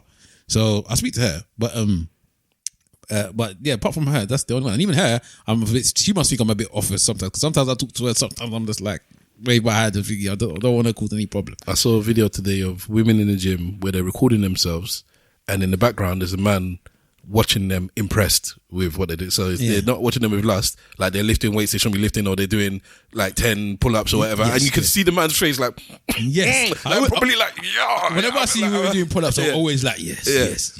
So like, so it was interesting. It's different than the usual man is just like watching you lecherously. The man, have you see they were like, yeah. Have you watched? Do you know this guy Jimmy Swole? No, I think his name's Jimmy Swole. That's the one in the car that he was saying. You need to do better. Yeah, that one. I haven't seen him in ages. He's still there. So anyone that don't know this guy, he's basically he watches videos that people put out, usually women, of them in the gym complaining about other people in the gym, and he's just like. He's basically just being real about it, like, you're taking the piss. So there'll be like, it's usually women though. So there'll be a woman that will put her equipment right in front of where everybody's doing their stuff and doing stuff, and then be complaining that somebody's watching them. And the person is not even watching them at all. He's just waiting for her to finish so he can get his equipment or something. And then he will basically call them out about it. So I find it, so that trend is also one trend, and then obviously you got the other trend, like stuff saying where people are watching the women do the things and they're like, yeah, you're the one, bro. And that's how I'm with that one. That one there, she's quite popular on Instagram. She's got like thousands of followers. She does like challenges that you see the rest of the world doing the challenge that she's doing this, that, and other. She is mad. Like the things that she does, it's just mad. At the start, and she's so small. She's like about 5 feet. She's just there, pocket rocket, I call her. She just can do everything. So what's her name? Simone Biles. She's like her, but not in the gym sense. Her name is Amanda. She's very, very, very, very, very, very, very, very motivational in that gym. Who's the black chocolate, the wrestler? Is it black chocolate or sexual chocolate? The big one. Mark Henry. Yeah. Have you seen a video of him recently talking about all the people that he brought into the WWE? He's brought a lot of people in. So the last one he's talking about is some woman, a black woman, the one with the long hair. Jay Cargill? Maybe, I don't know, but I don't know what her name is. Bianca Belair. I think that's it. Bianca Belair. So he said that basically he saw her. She was doing like some sort of gymnastics or she's athletics thingy, and he said he saw her there, but she was wearing like a Mickey Mouse thing and he's like, this woman needs to be in WWE. So this is the last person he said he brought in. And she's the biggest female star as well. Okay, and he's basically he was reaching out. He found out. He said, she found out she was 17. Even though people in the comments were like, she wasn't 17. She must have been such and such. But anyways, so he said that he didn't contact her directly. He went and found out about her parents and spoke to her parents. And then the dad rang him back the next day and said, I heard you did blah blah blah blah blah. And then he brought her into the game. But all the comments was like, thumbs up, man. Dude, don't even contact. Don't even contact the 17-year-old man. He said, I could have contacted her direct. No, let me find the parents. And he went and found the contact with the dad. And it's like, I don't see there was anything wrong with contacting the 17-year-old. As much as he didn't do anything wrong, don't get me wrong. But I could contact the 17-year-old saying, let me speak to your parents now. I would have contacted the parents if I could, because they're minor. Yeah, that's what you do, isn't it? I know, because you're old enough now to talk. And it's like, I would like to... No. I don't want that. Trust me. And someone said, so what does he call himself? Sexual chocolate? Or it was sexual chocolate. Some people like a man called sexual chocolate cannot be contacting a 17-year-old. Can't work, bro. Yeah, he's like, okay. Yeah, he's a big man. He's good that he did it the way that he did it. Again, it's to cover yourself as well. Sometimes it's easier to cover yourself with the blood of Jesus. Yeah, man. You don't. Again, this not just putting this on women because I don't want to. It's everyone. You don't know. Everyone takes things differently these days than they might have done in the past, and you just don't want to find yourself in a faux pas that you don't understand why you're there. Faux pas is his word. That's tonight. I was going to say, is this going to be the faux pas episode? Well, you don't want to know. No, you're absolutely right. Sometimes you have to like that. I sent a video to the WhatsApp group with the family, with our nephews and nieces, and it was, in fact, I'm actually going to play it. It's actually that much joke. It was, but you can't play it. Of Jerry Springer. Jerry Springer one. I thought you were talking about the one with the girl. And the skirt. I didn't watch the Jerry Springer one. Jesus. No. So this is Jerry Springer now. All right, let's play this. My question is for the knockoff Chief Keef over there. How you do your brother like that? How you do your brother like that? Hey, let me tell you something. Sit your bean head ass. What you about to do? Sit your. Let me get back with Jerry's final thought. My question is for the chicken lady. Can you see out of those glasses? I can see your fat ass. Look, I'm twice the woman you are. Oh, you know what? Let me tell you. You know what? Let me stoop down to your level and talk to you. This is for the guy in the maroon shirt right there. When you're done mopping the floor with Mr. Clean over there, you come get yourself a Wonder Mop. Wait, what? It looks like you're the mop and the bucket, fat bitch. Golly. Hey, this is for the whale on the end. You said you have 5 kids, but have any of them popped out yet? Wow, Question for the guy in red. Do you know when the next Scooby-Doo movie's coming out? Roasts, basically. So I was saying, this is how you people are soft these days. This is what's on TV. This was on during the day. Is that Jerry Springer? Yeah. That's Jerry Springer. So this is people in the crowd talking to people on the panel in Jerry Springer. 20 or 25 years ago, 30 years ago, whatever it was. Like, how raw can you get? Where you just stand up, give them the mic, and you just dub that person, and the person dubs you back, and that was just normal. That was fight from the crowd. Bro, this is not after the Watershed. This is daytime TV, though. Why is it called Watershed? Sit your fat ass down. They will just bleep it. Entertainment. We were watching this as kids. Yeah. So, what was the point I was trying to make? I was saying that society's changed, and you don't want to find yourself. Yeah. So back then you could say anything, you could do anything. Now times have changed, but you have to be very careful what you're doing. Even like, I suppose it's the Epstein. Even the Epstein episode is a fine example of this type of thing. Because if you notice, there was a load of. So just in case we spoke about it, we didn't really touch on what actually happened. The Epstein files came out, and there's been like 2.1 million files that has been released all over the internet for people to be able to read. I think it's free. 3.1 then, whatever. The thing that people need to take into consideration is that this is not things that have actually been researched. These are not things that have been investigated. These are not things that have the police have gone through and actually said this. Nothing's vetted, nothing's ratified. All it is multiple files, and a majority of them are just things that people have called in and said this happened. So anyone could call in and anyone can give you, like, I don't know, a Stavros boss. I saw him at the bank and Epstein was sitting on across from him. They weren't talking to each other, but he was there. I don't know. That's 50 cents now. But yeah, so anything like that. So there's been loads of things going around. People are screaming and shouting about Pusha T and Jay-Z because they wasn't in the files. Apparently, Jay-Z was with what's that other Weinstein in an orgy with some random girl in 1996. And it was like, there's no way that these people were knowing each other, let alone running trade with each other in 1996. They said Pusha T was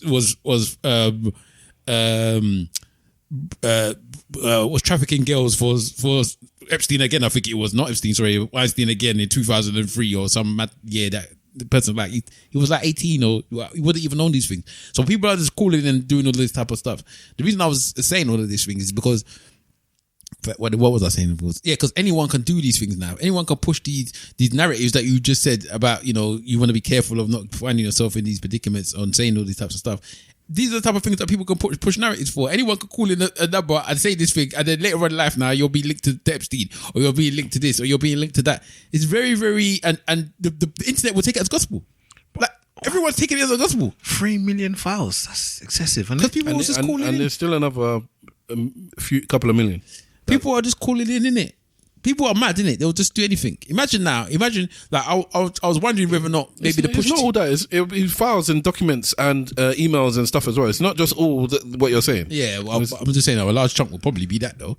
But imagine now, the stand culture that we have. Imagine if those people that was at the time that Pusha T's one. Let's use Pusha T. Pusha T was beefing with Drake. So this thing comes up with Epstein and they got a number. So you just call this number to get Pusha T into trouble. Oh, okay. Stuff like that. It's just mad. People are mad. So anyway, people are crazy. Wow. So how long is this paper trail for, time-wise? Because I'm still trying to get over this 3 million pages. With decades. Some of them is so the thing that this Mandelson got kicked out for was this is during the 2008 crisis. Then when Britain was saying, all right, these bankers, they're getting these massive bonuses. We're gonna cap their bonuses or whatever. That's when Mandelson started messaging my man and say, hey, they're gonna say this. Call my colleague, the person that deals with the finance, get the head of this bank to call him and threaten him. Sorry, quote, lightly threaten, unquote. So stuff like that. So this is during whenever they're thinking of capping the bonuses, which would have been the early 2010s or the late 2000s. Yeah, no, I was just looking at the number of files for the timeline. It's crazy. Like those pictures of Andrew, that was in the noughties. Sorry, no, in the early 2000s as well. So this is going on 20, 30 years worth of stuff. Because a lot of it, the stuff that I am been dealing with in terms of what I'm hearing is email stuff. And the emails is old. These things would have, like in the last 15 years, they wouldn't have been sending all these kind of messages through emails. They would have been going through WhatsApp or Signal or some other mechanism. No, all these emails where they're talking about what's his name? He's the Bill Gates. Bill Gates apparently, because this is an email that allegedly that Epstein sent to himself. Yeah, that Bill Gates he had procured a woman from him. Yeah, a Russian or something, caught a disease from the woman and was asking Epstein for the ointment or whatever cure that he needs for the thing that he had caught from the woman. But that's an email he had sent to himself, however many. But then when they asked his ex-wife, she didn't say, no, that's not like my husband, blah, blah, blah. She's like, it upsets me to hear these things. It just reminds me of a time. Bill Gates is divorced. Sorry? Bill Gates is divorced. Yeah, Melinda and Bill are not together. Oh. That's been a few years now. Yeah. So basically, she just said almost like banking. She said it reminds me of a time that I don't want to think about anymore. Not that this is we're not together anymore, but I can't see my ex doing something like that. She said it's upsetting because it reminds me of things that I don't want to think about anymore. It reminds me of a time. I was like, damn. She threw him under the bus. So that means he gave her the clap. But it might not have been, this is the thing, because it might not have been underage girl. I think that was part of it, actually. He gave her the clap. He might not have been underage girls. He might have just been hoes. He gave her that rush. Because apparently, this one was just procuring women. Procuring women, yeah. So he gave her the clap. He gave her that Russian clap. Maybe. One question, I think we've gone almost an hour and a half on this thing. Yeah, no. But one question, yeah? This is both of you. What are you doing if you're Charles now? In terms of his brother? What can you do in this situation? He did something already. He stripped him of his title, which is a big deal, and then he kicked him out of his house. So what would you do? The same thing. You do that as well? Yeah. What about you, Simple? Yeah, if you're playing with children, I can't be around you, bro. But you know, what if your brother comes to you? I wasn't. Nah, you know your brother, innit? Ooh. Have you read the emails between his wife or his ex-wife? No. What's this? And thingy. I haven't read any of the. My days! I know that she was trying to. People saying that she was throwing vagina at him. Yes. Not necessarily, but the kind of relationship. And these are emails. So these are like official emails with a bunch of different people. The way they talk to each other was crazy. Like, I think it was I love you more than I'm your favorite friend. Like stuff that you would never think. I'm your favorite friend. You know, and I couldn't live without you. And this is from after you coming out of jail and stuff like. I'm so happy you're out. This after the pedo party, before and after stuff like that. Yeah. So especially with the Mandelson one, he's like, I had your back, because there was one email where the Epstein said, I'm always just doing stuff for you. I'm always doing stuff for you. And this Mandelson come back as, look, when you were down, I was there for you. I didn't leave you. Now you're out. I'm like, I always had your back. Like I never left you. So that's when it's like, damn. So you said it with your own mouth. Even when I knew you had gone down for whatever, I was always there for you. But anyways, so this ex-wife of Andrew, I can't remember her name. Ferguson. She's there like, yeah, my daughter is on holiday with her husband. What's she saying? A black version would have been popping pussy. But I can't remember what she said. Like a slut's holiday or she's slagging herself. Something like that. And I'm like, why would you send this to a man? And I think this might have been after. Let me not say whether it's after or before. But you're sending this to this next adult. When can we see you on your yacht? When can we come to your holiday? What's his name? Her and her daughters. She wanted to take her daughters to go and see him. To see Epstein. Yeah, like when can we come? Yeah, she's just on holiday now, slagging herself with a boyfriend kind of thing or whatever it is. I'm like, that is not the type of thing that a mother sends about her daughter. I think to this random. Then you have the Twitter dude, what's his name, the Tesla man, talking about what's the best time to party on your island. Opening his mouth saying, I've never interacted with this dude, but you're there sending messages. What is the best day to party on your island? When's the most rockers party? Which in and of itself is innocuous. It's not the biggest deal in the world, but. You were there talking about Trump is in the things. He is the white version of Puff. And this is what I was going to say. I was going to say it's interesting how this one clouds out the Puff. Like Puff don't look so bad now. No, but they've always known. They always said that Puff was one of the ones that was probably with Epstein in the first place. Like it's a known thing that Epstein was that guy in that circle. It is known. So. And that's why they've got so many different people that was on these islands. It's just so many people that has been to his island. A few people have said now, are you going to apologize to the Pizzagate conspiracy theory?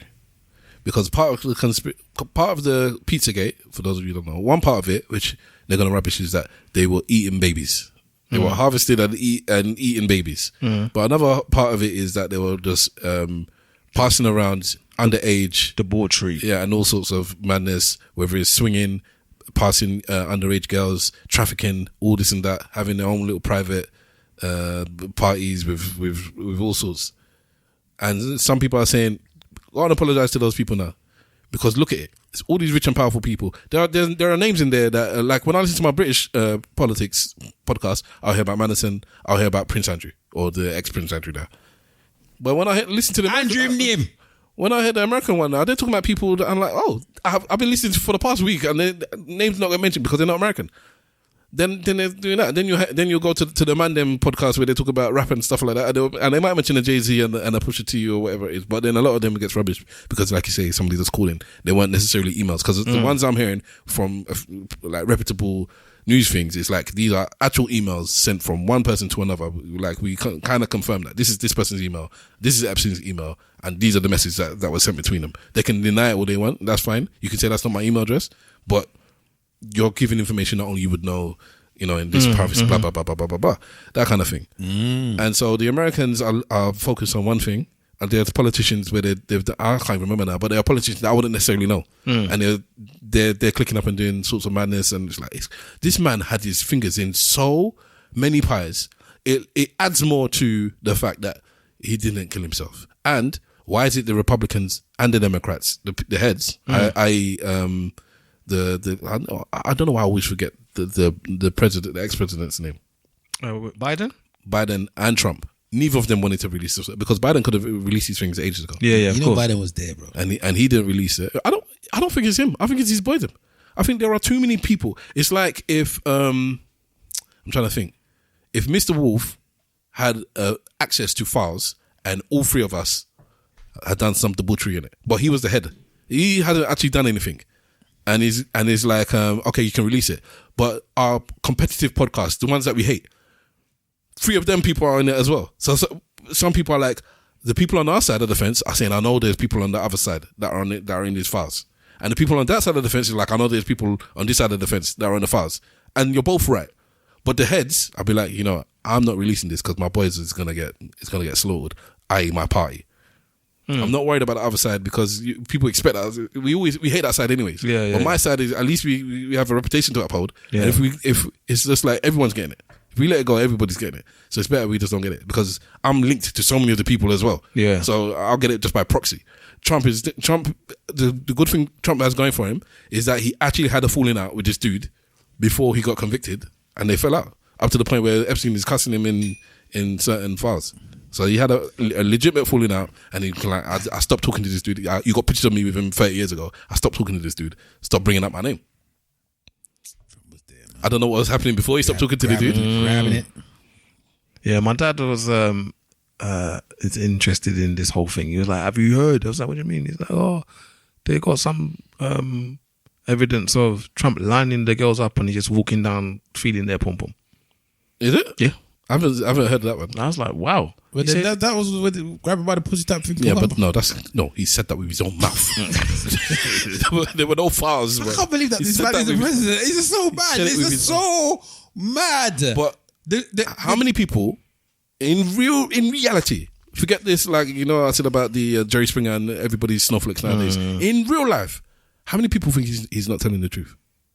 What, think that Trump's not telling the truth? You as a major celebrity, remember at the time in America with Apprentice, he was one of the biggest celebrities. So what do you mean not telling the truth about what? That a woman can come up to him and be like, Trump, because he wasn't just talking about he just walks up to any woman. He said that a woman comes up to him and he's like, oh my God, Trump, can I have it? He's like, yeah, you can, just touch him on the pussy. How many men know that men in positions of power and of luxury, powerful, can, when a woman's approaching them, feel, well, I can grab you. The red. Yeah, a lot of women will think and that. Women will know. There is one of my friends where if it's Anthony Joshua and she runs up to him and says, oh my God, and he touches her ass or touches her thingy, she's not complaining. Yeah, Trump is putting himself in that bracket. Yeah, I am one of them. I'm this basketball player. I'm this football player that you're coming up to me asking for a signature, and I can say, yes, darling. The red. Let me moist. I'm saying the reason that you can let things like that go to an extent is because he ain't lying. Because there are women that want it. Men and women will say, yes, I know there are women that will do that. So it's true. So it sounds flagrant. It sounds mad, but I in my life know somebody that would be happy for him to do that. So he's not lying, kind of thing. He's just telling you the truth. It just happened to be on the camera, that it was in one hidden camera. But he's not lying. I still don't get what this is supposed to. What does that prove? I don't get it. Okay, I'm saying that's because Simple Simon said I don't know, or one of you said, or both of you said I don't know how he got into power. And I'm saying because he's telling the truth. It just sounds wild, but the truth is the wildness. And most people deep down know, yeah, there are many women that go up to him and will be happy for him to touch the pom pom. Okay. So it is what it is. You sent a couple of things in the WhatsApp group. Why does it sound so painful? Because we're already 1 hour 40 in. I don't really want to get into another big topic again. It's not really 1 hour 40, but fine. If you don't want to talk about anything, then we can end up there. Then. Okay. All right, cool. I can't remember the things I even put in anyway. You put something about learn some facts about girls, and about the Premier League captain will no longer be asked to wear rainbow-themed captain armbands. Yeah, that was quite interesting actually, because they're saying they're going to stop doing it. So they're going to be doing more stuff about pride or whatever. It's going to just be their Premiership stuff, but they're not going to force any of the players to do anything regarding their uniform or the captain's armband, all that type of stuff. I remember last year, you had Gay that got in trouble for putting Jesus Loves You on his one. And they've said that was another faux pas. Okay, let me flesh it out quickly then. The Premier League every Pride Month, History Month, I believe, or whatever it is, will have this thing about putting a stop to anti-LGBT rhetoric in the sports and in general in society, in wider society. Yeah, so they will have Pride stuff, paraphernalia during the games. The captains will have a Pride armband which will have the colours of the rainbow colours of the LGBT, and etc. On the TV you'll see there'll be Pride in between the games and all that stuff. So they're saying that, my brother's saying that they're going to stop the captains do not, but before it was part of the rules that you should wear the armband. A couple of people in the past, whether it's international games or domestic games, have said that, you know, or have some captains have not had issues with wearing it and voiced it in their own way, whether it's they just didn't wear it or they brought something on it. Apparently one of the Man United players didn't want to wear the tracksuit or something that they had, and then all the Man United players made a decision to just all not wear it, to obviously not just to single him out. So they all just didn't wear it, so it wasn't as big of a thing. Yeah. And I think they said that was one of the things that prompted them to have this discussion, like, why are we forcing these players to do this thing that is, some of this stuff, unfortunately or fortunately, depending on how you look at it, is against their religion, and you're forcing me to do this thing that's against my religion. Why am I being forced to do this? So yeah, I just find it interesting that they've taken this consideration, and I think it's smart anyway. I don't think that they should be forcing players to do this. I think you should be doing all of this stuff around the game. So yes, you can have the Pride things for the television shows, this, that, the other, or the advertisements. Even if you wanted them to do like bits and bobs regarding the stadiums and this, that, and other, but you can't force the players to do this because you're just basically just forcing people to do things they don't want to do. You can, and they have been. Oh well, it's not good. It's the same for taking the knee as well. I don't think they should force the players to take the knee either. And the people that actually the ones that did take the knee were the black players, from what I remember. So they were like, I'm not taking the knee. If I remember rightly. So I don't think you should force the players to do all of this type of stuff. I would agree based on the problems it could bring up. Yeah, I think should be. I think the what they're doing around you as the Premiership should do whatever you want to do to promote these things, but you shouldn't be forcing individual players to do it. Most of me agree with that. 80%. There is the 20% where it's like, if you truly believe in something, sometimes you have to push them over. It's like I have to push the point, because if I truly believe that there's an imbalance in this society and I believe it's wrong, to my core it's wrong. Shout out Pep Guardiola. Sorry? To shout out Pep Guardiola. Why? Have you not seen Pep Guardiola recently? With what? Pep Guardiola is going on bare of his when he's having these interviews with the press, and they're saying Gaza is a genocide. He's done and done talks about it. How Gaza is. I saw him do public talk. Yeah, he's like, he was saying the other day he was there chatting. He said Gaza is a genocide. It hurts me to see this thing. The fact that all you people can watch these things happening around the world and not say nothing to me is crazy. He's like, it hurts me to see the genocide in Gaza. It hurts me to see what's going on in Sudan. It hurts me to see all these people that's dying. And anyone that's telling me that this thing is not is normal is wrong. Blah, blah, blah. I need to find it, because Pep was not having it. But it wasn't like an after football thing. It was a separate. No, this was a football thing. No, as in you just won 3-1. What do you think of the game? I think it was in the interviews that they have before the games or whatever. It was a football thing. The one I know he spoke of, I think he was talking to a college or a university. Or something. That was an actual talk. This one was an interview. Okay, then I would like to see that. And then apparently the Israeli group told him to shut his mouth. Eric Cantona has been very vocal about it. Yeah. He was at a concert as well, and he said his thing. Let me see if I can find. But again, that goes down to individuals voicing their opinion, which I think you should have some freedom of speech to be able to do that. But like I said, there's 20% of me that believes. I'm sending it to you. Like, for instance, when it came to integrating schools in America, they didn't say, "Oh, you're allowed to integrate schools there." They said, "No, you have to take some. We're going to force you to take some black students." If you just open it up and said, "Oh, what you're doing is wrong," and you didn't force the issue, then maybe the issue would still be wrong now, kind of thing. I hear what you're saying, but I just think with this, I think it should be around the clubs, not the players. So the question I'm going to ask now is that they're not enforcing the LGBT bans anymore. Are they still going to be enforcing the poppy? I don't think you have to do that either. You don't, but that's a lot less controversial than the armbands. Well, some people, I don't think some of them wear the poppy either. Okay. Yeah. In fact, I remember there's like was it an Irish somebody or somebody that didn't want to wear the poppy or something? Yeah. Or the Queen something. Some of these players, they're not having it, bro. They tell you I'm not doing it. Fair enough. But yeah, I've just sent you the thing. You're gonna play. All right, let's play this one then. We've got the info in front of our eyes, watching more clear than now. The genocide in Palestine, what happened in Ukraine, what happened in Russia, what happened all around the world, in Sudan and everywhere. What happened in front of us. You want to see it? There is someone who see the images what happening all around the world, about the wars around the world. You don't affect it? He is not question about who's right or wrong. Every politician, right, left, right wing, left wing, can, of course, have to. Everyone, the ideas can do it. But there is someone here that no effect will happen every single day. But today we see it. Before we could not see it. Today we see it is not something new. Touch something.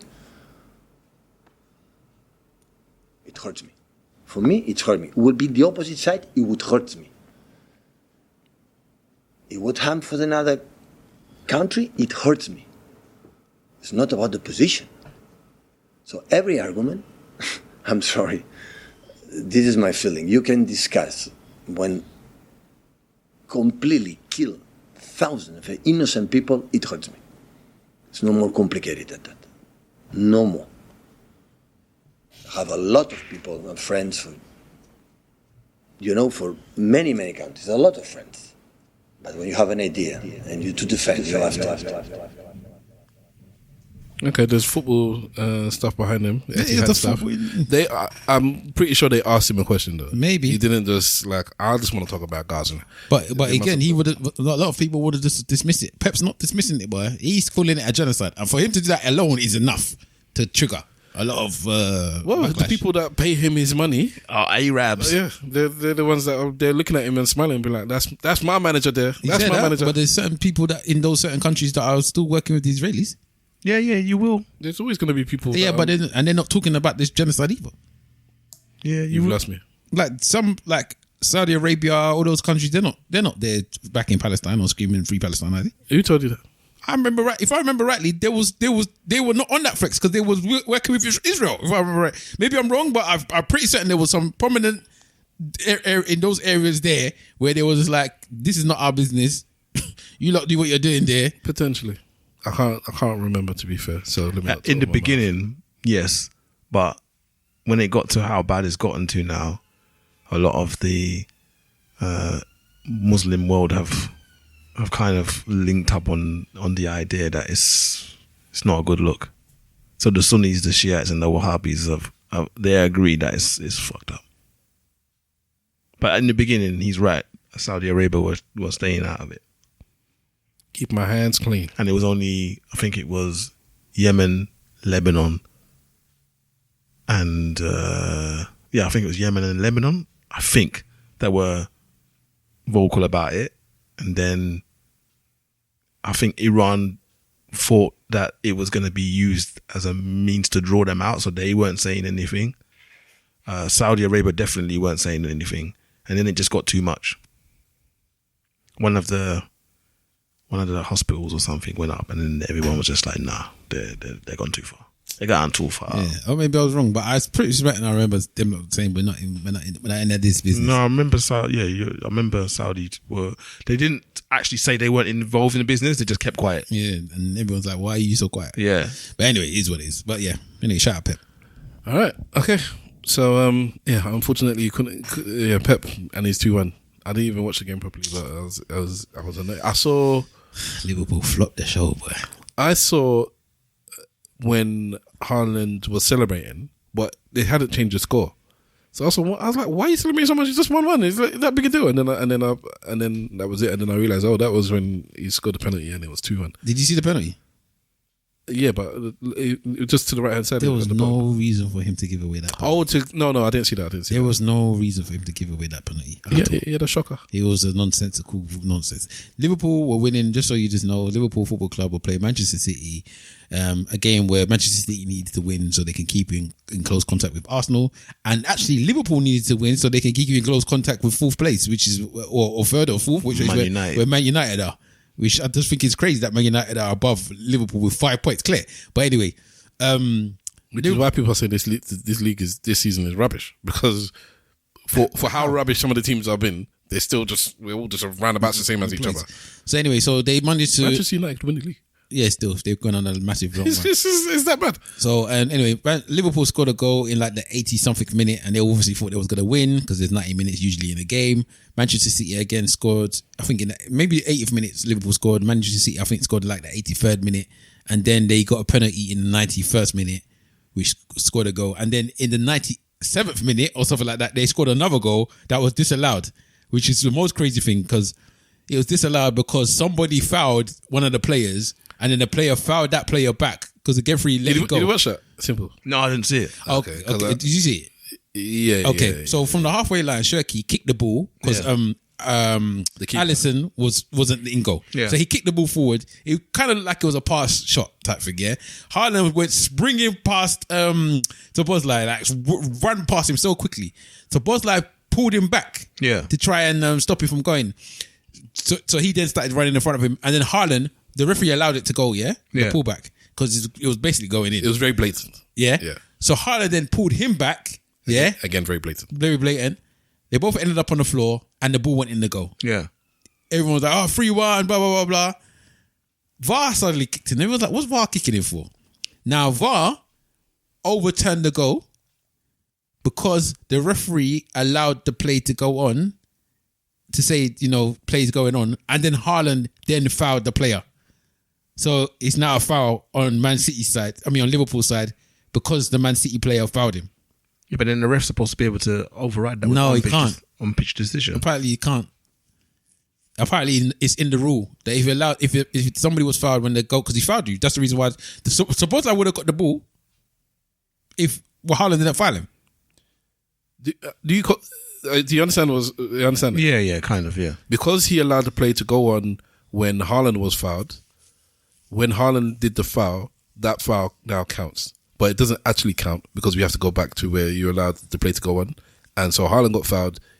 They stopped a goal scoring opportunity. So instead of that actually being a goal, it's no longer a goal. And the person that fouled Haaland is now sent off. Yeah. Because you stopped a goal scoring opportunity. So you got a red card.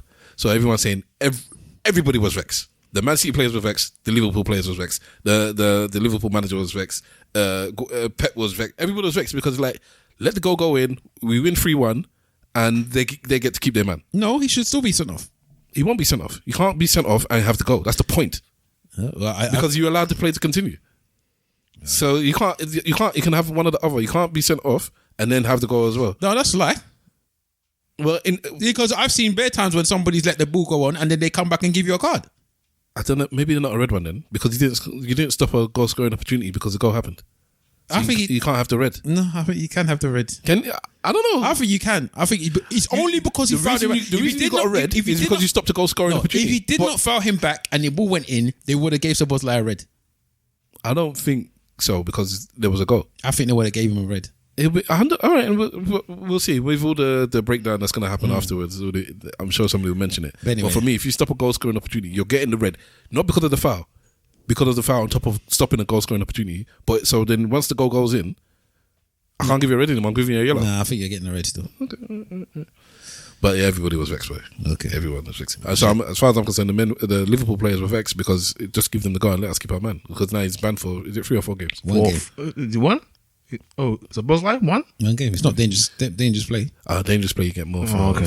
And you're saying 4 because your man got 4 because as what's the name called him, red every 5 minutes. He's got double the reds. Red one. Okay, cool. All right. On that note, let us do our church notes and our goodbyes. Start off with Simple Simon. Yeah. Shout out Syntax. with a tune called Sticky One Still out on Apple Music. If you get a chance, that's Syntax as in CYNTAX. What was it this week? This week I finished watching Twisted Metal. That was pretty cool. Shit, I feel like I went cinema as well. I can't remember what I watched. Shelter. When I go and saw Shelter. Oh, Statham, yeah, Jason Statham.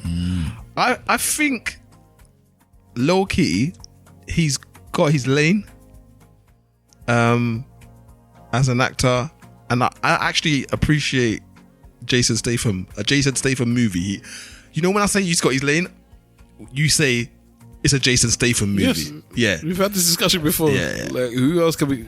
Other than we had Stallone, yeah, you had Schwarzenegger, yeah, and now you have Statham. Statham, yeah. He's got his own lane, and so I appreciate it.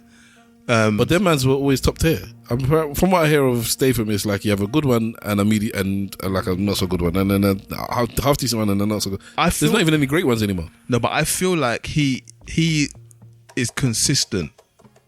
So if the film isn't good, it's not because of him and his performance. Okay, fair enough. All right. Yeah. So it's like advert issues, budget, and because he's the same man in every character. He's the same man in every. Did he get hit in this one? Because I think that's part of his remake. He doesn't get beat up. No, he got hit in this one, but beat up. There's some where it's like they'll get beat, they'll win, but they get bruised, beat up. Yeah. But he never ever he gets got beat up. He got pierced a couple times in this one. Okay. So maybe he's letting it go now.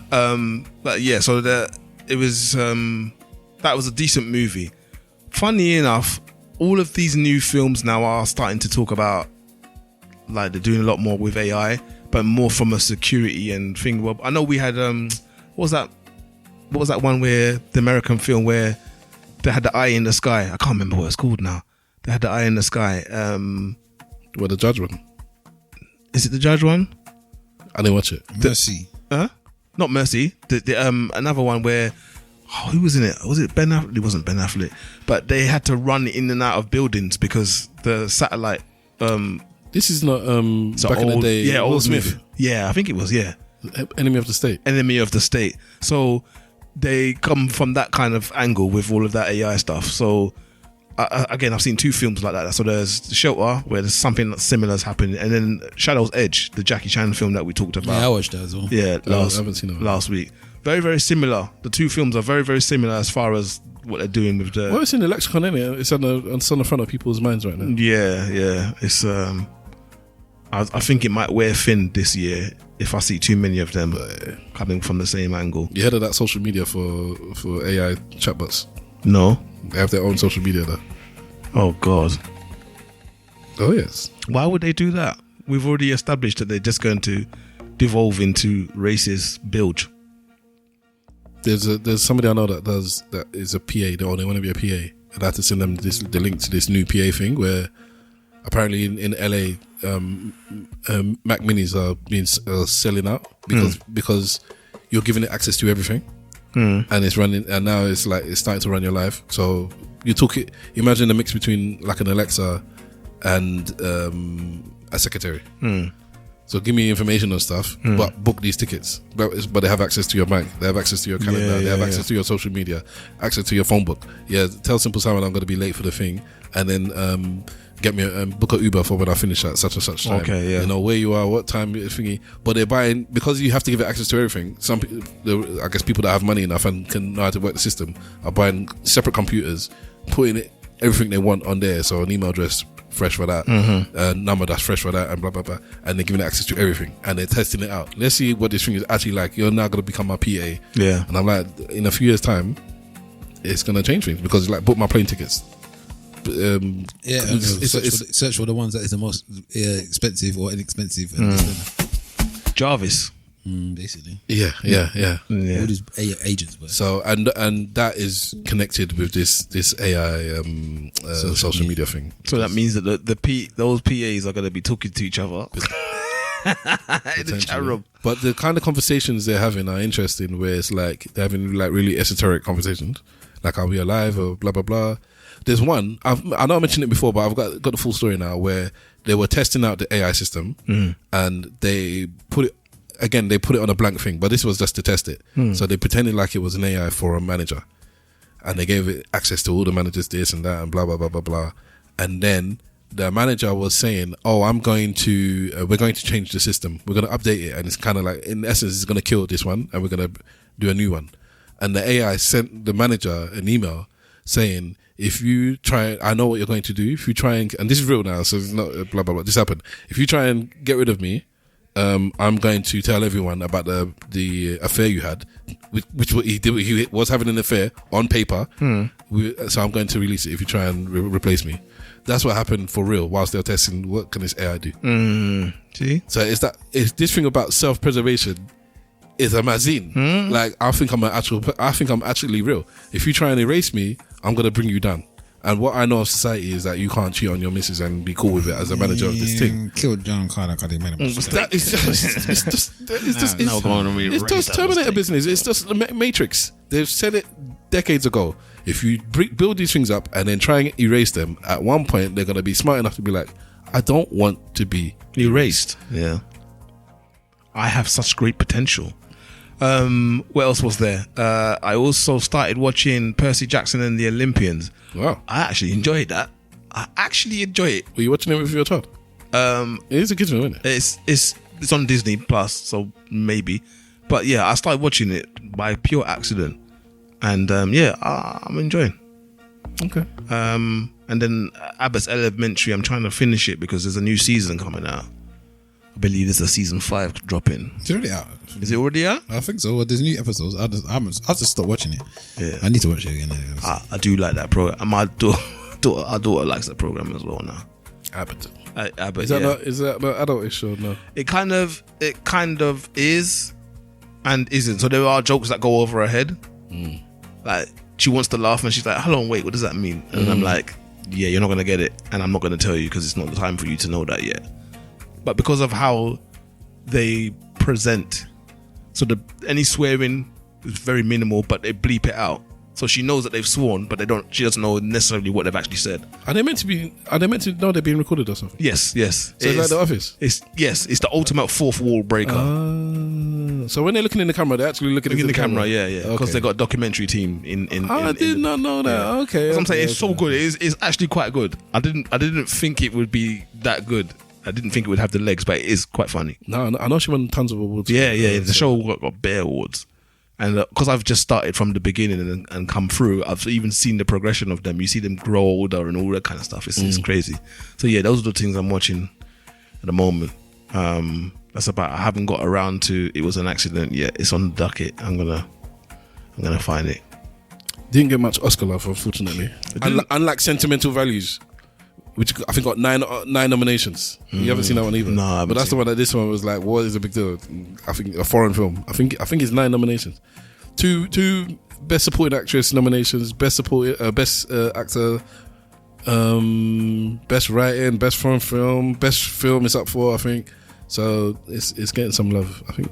Yeah. But it's a good film. It's a good film. Damn, bro. Yeah. But again, I don't think most of our listeners probably gonna like it. Big Wala. Big Wala on Insta, Big Wala on Twitter. This week I watched. Did I say watch? No Other Choice. I said that about last week, didn't I? No, you haven't mentioned. I've watched it. I've watched it. Yeah, I mentioned it, and then he watched it. Okay, I watched it last week as well. Yeah. What do you think of that one? I'm sure I mentioned it because I said it's almost like AI-ish at the end, or maybe I was telling a colleague or something. How is that like AI? Because it's still linked to AI. Do you not see the end part? Yeah, but okay, all right, okay, fair enough. But yes, okay, cool. Yeah, in the end, that's what he's trying to say, innit? Yeah. But anyway, so I watched that. Yeah, man, I've been watching all these films with no. That director is one of the best directors of all time, by the way. Yeah, Old Boy and all them 2 films that he's done there. And The Handmaiden. Oh God, I don't know if I watched The Handmaiden. I think I might have. But is that a TV series, that one? No, that's Handmaid's Tale. Oh, okay. Yeah, The Handmaiden is the film, same the Old Boy and this dude. I think I might the last film we did actually, the detective one. But The Handmaiden is set in the old days in Korea, I guess. I think I might have seen it. Anyway, so I watched that. I watched The Shadow's Edge, like Simon said as well. I also watched a film called If I Had Legs, I'd Kick You. Ah, what did you think of that? Have you seen it? Yeah. I think it's a good film. Don't say but. I don't know. It's not about, but I think you have. I'm not too sure how many other people's going to like it, as opposed to like what? Like because you watch it and so much stuff is going on. Yeah. It's almost overly stimulating for some people. Some people call it uncut gems mixed with other things. It's very overly stimulating, but I think it's a good film. I even made my missus watch the first scene of that. I said the first scene of that is for parents. It's a film for you to understand.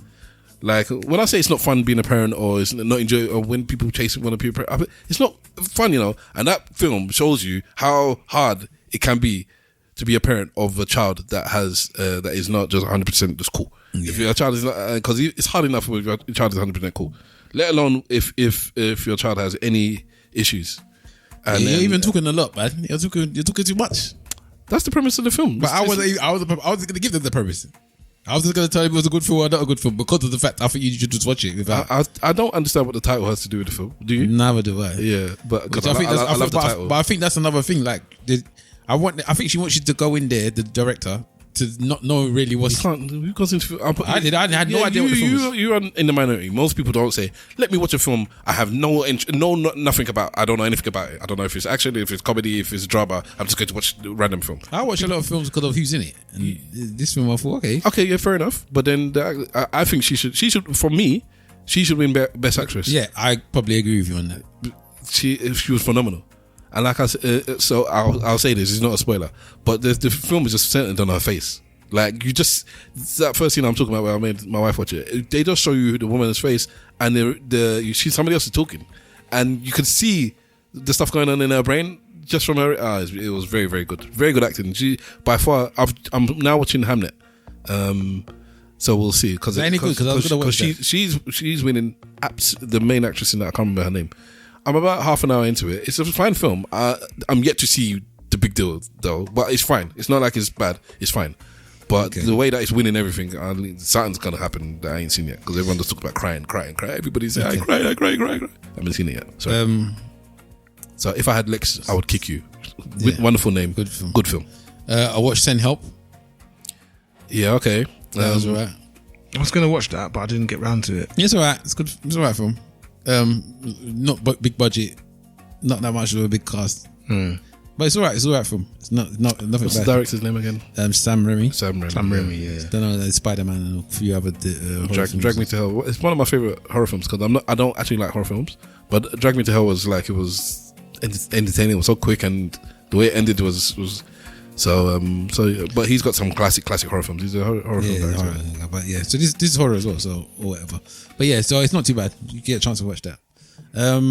Yeah, and that's, I think, me and TV wise, I've just been watching the same old stuff. The industry's back. I've still been watching. Spartacus just finished. If anybody wants to watch the last season of Spartacus, and The Pit. Still got back on The Pit again. Is that as good as the first season? No, I thought the first season was the best thing in the world. Okay, well, then it's good. I'm just asking you a question. Yeah, we say the same thing all the time.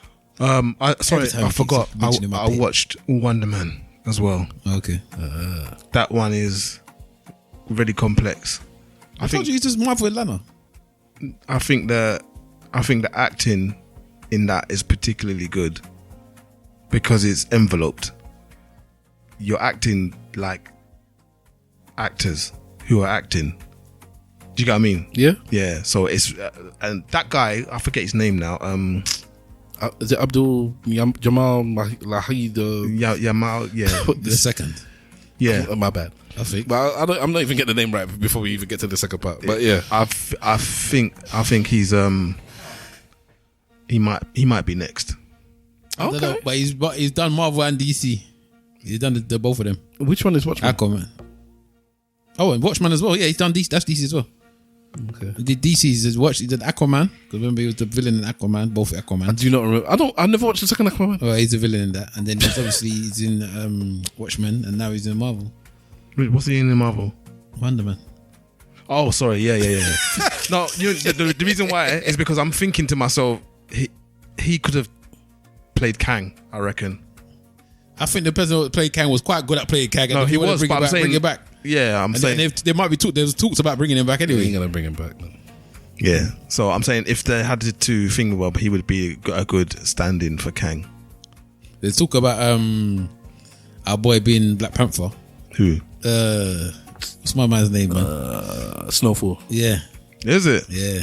It makes sense. Yeah. It makes sense. Idris. Damson Idris. Damson, yeah. There's talk of it. I don't think he's fully denying it when it comes up. So that's always one because they're never allowed to say it. Sorry, they do deny it. But they deny it with like yeah, almost. And to be honest, the ones that are not contracted, they will say something like, I would love to do it. Because they're not linked with it. It's like, oh yeah, that would be interesting. I'd love working for the MCU. But the ones that be like, no, I'm not doing it. No, not me. That's be like, I know you. Man has to go after a ghost, boy. But Denzel's going to be in Black Panther 3. He's definitely going to be in Black Panther 3. So that's going to be interesting. We'll see. Because Denzel said he's only doing like another 5 or 6 films or whatever. Yeah, and he said one of them that he wanted to do in it. Shout out Kugler. So all right, I'm done. He's going out on his own terms. He's going to wrap up. Yeah, why not? That's why I'm so upset that film that he made with Spike Lee was so bad. Yeah, there's a lot of people like it actually. Yeah, and I think he might do another Equalizer. Somebody posted, you know what? The internet, as I said, sometimes it's bad, sometimes it's wonderful. You remember this? Have you watched the film as well? Yeah. Which one? The one with Spike Lee. Yeah. So you both watched it, yeah? There's a scene where he's going to meet ASAP Rocky or whatever, and he's in the car with his boy. Yeah. And they're playing music, and he's punching the air. Yeah. Do you remember what I'm talking about? I can't remember that. Okay, so basically he's in the car driving, and he's going to go meet what's his name. Yeah, he takes off his thing, and he's punching the air like this in the car, listening to hip hop, blah blah blah. And then somebody put as a caption, "When I'm taking my boy to go cheat on his wife."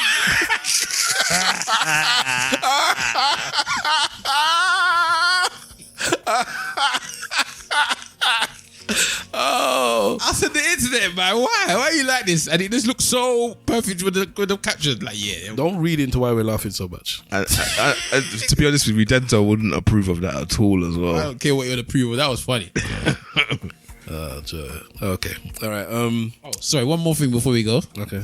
Because you're our resident NFL guy, and the Super Bowl's tonight. Who's winning the Super Bowl? I don't know. I haven't paid any attention to NFL this season. I haven't listened to any podcasts. I haven't watched any games. The only thing is on my Echo in my house, it knows I support Arsenal. It knows I support the Falcons, and it tells me the games results after. It tells me the games that's coming up and the results. And I don't think I saw them win a game. I'm saying, so my team was doing so poorly I didn't bother paying attention. Is it Bad Bunny that's doing the halftime show? Yes. Grammy winner, Bad Bunny.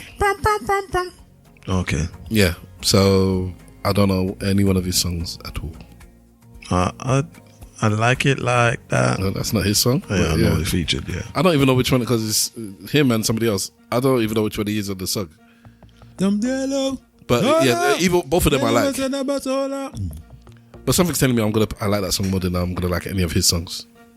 Fair enough. Yeah, he's got some we'll see. We'll see anyway. I got work very early, so I don't think I'm gonna get a chance to watch it. But who knows? I might self-flagellate and watch the thing. All right. So I am Stavros Boss. You can catch me at Stavros Boss on most of the socials. You can catch us collectively at ESN Podcast. Plug.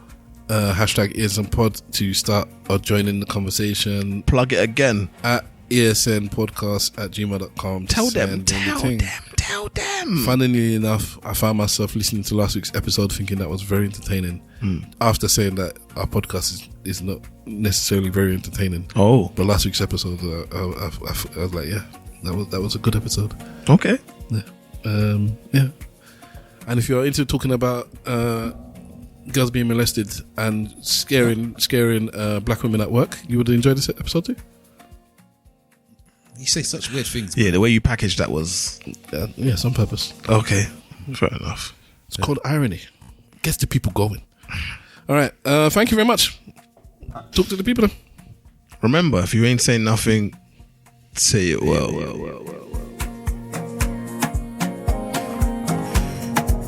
Slack for life.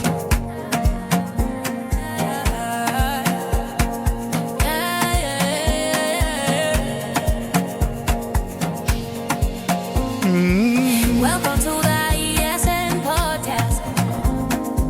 The Eloquently saying nothing podcast. We come to you like live every week. It is myself, Mr. Wolf. I am Stavros Boss.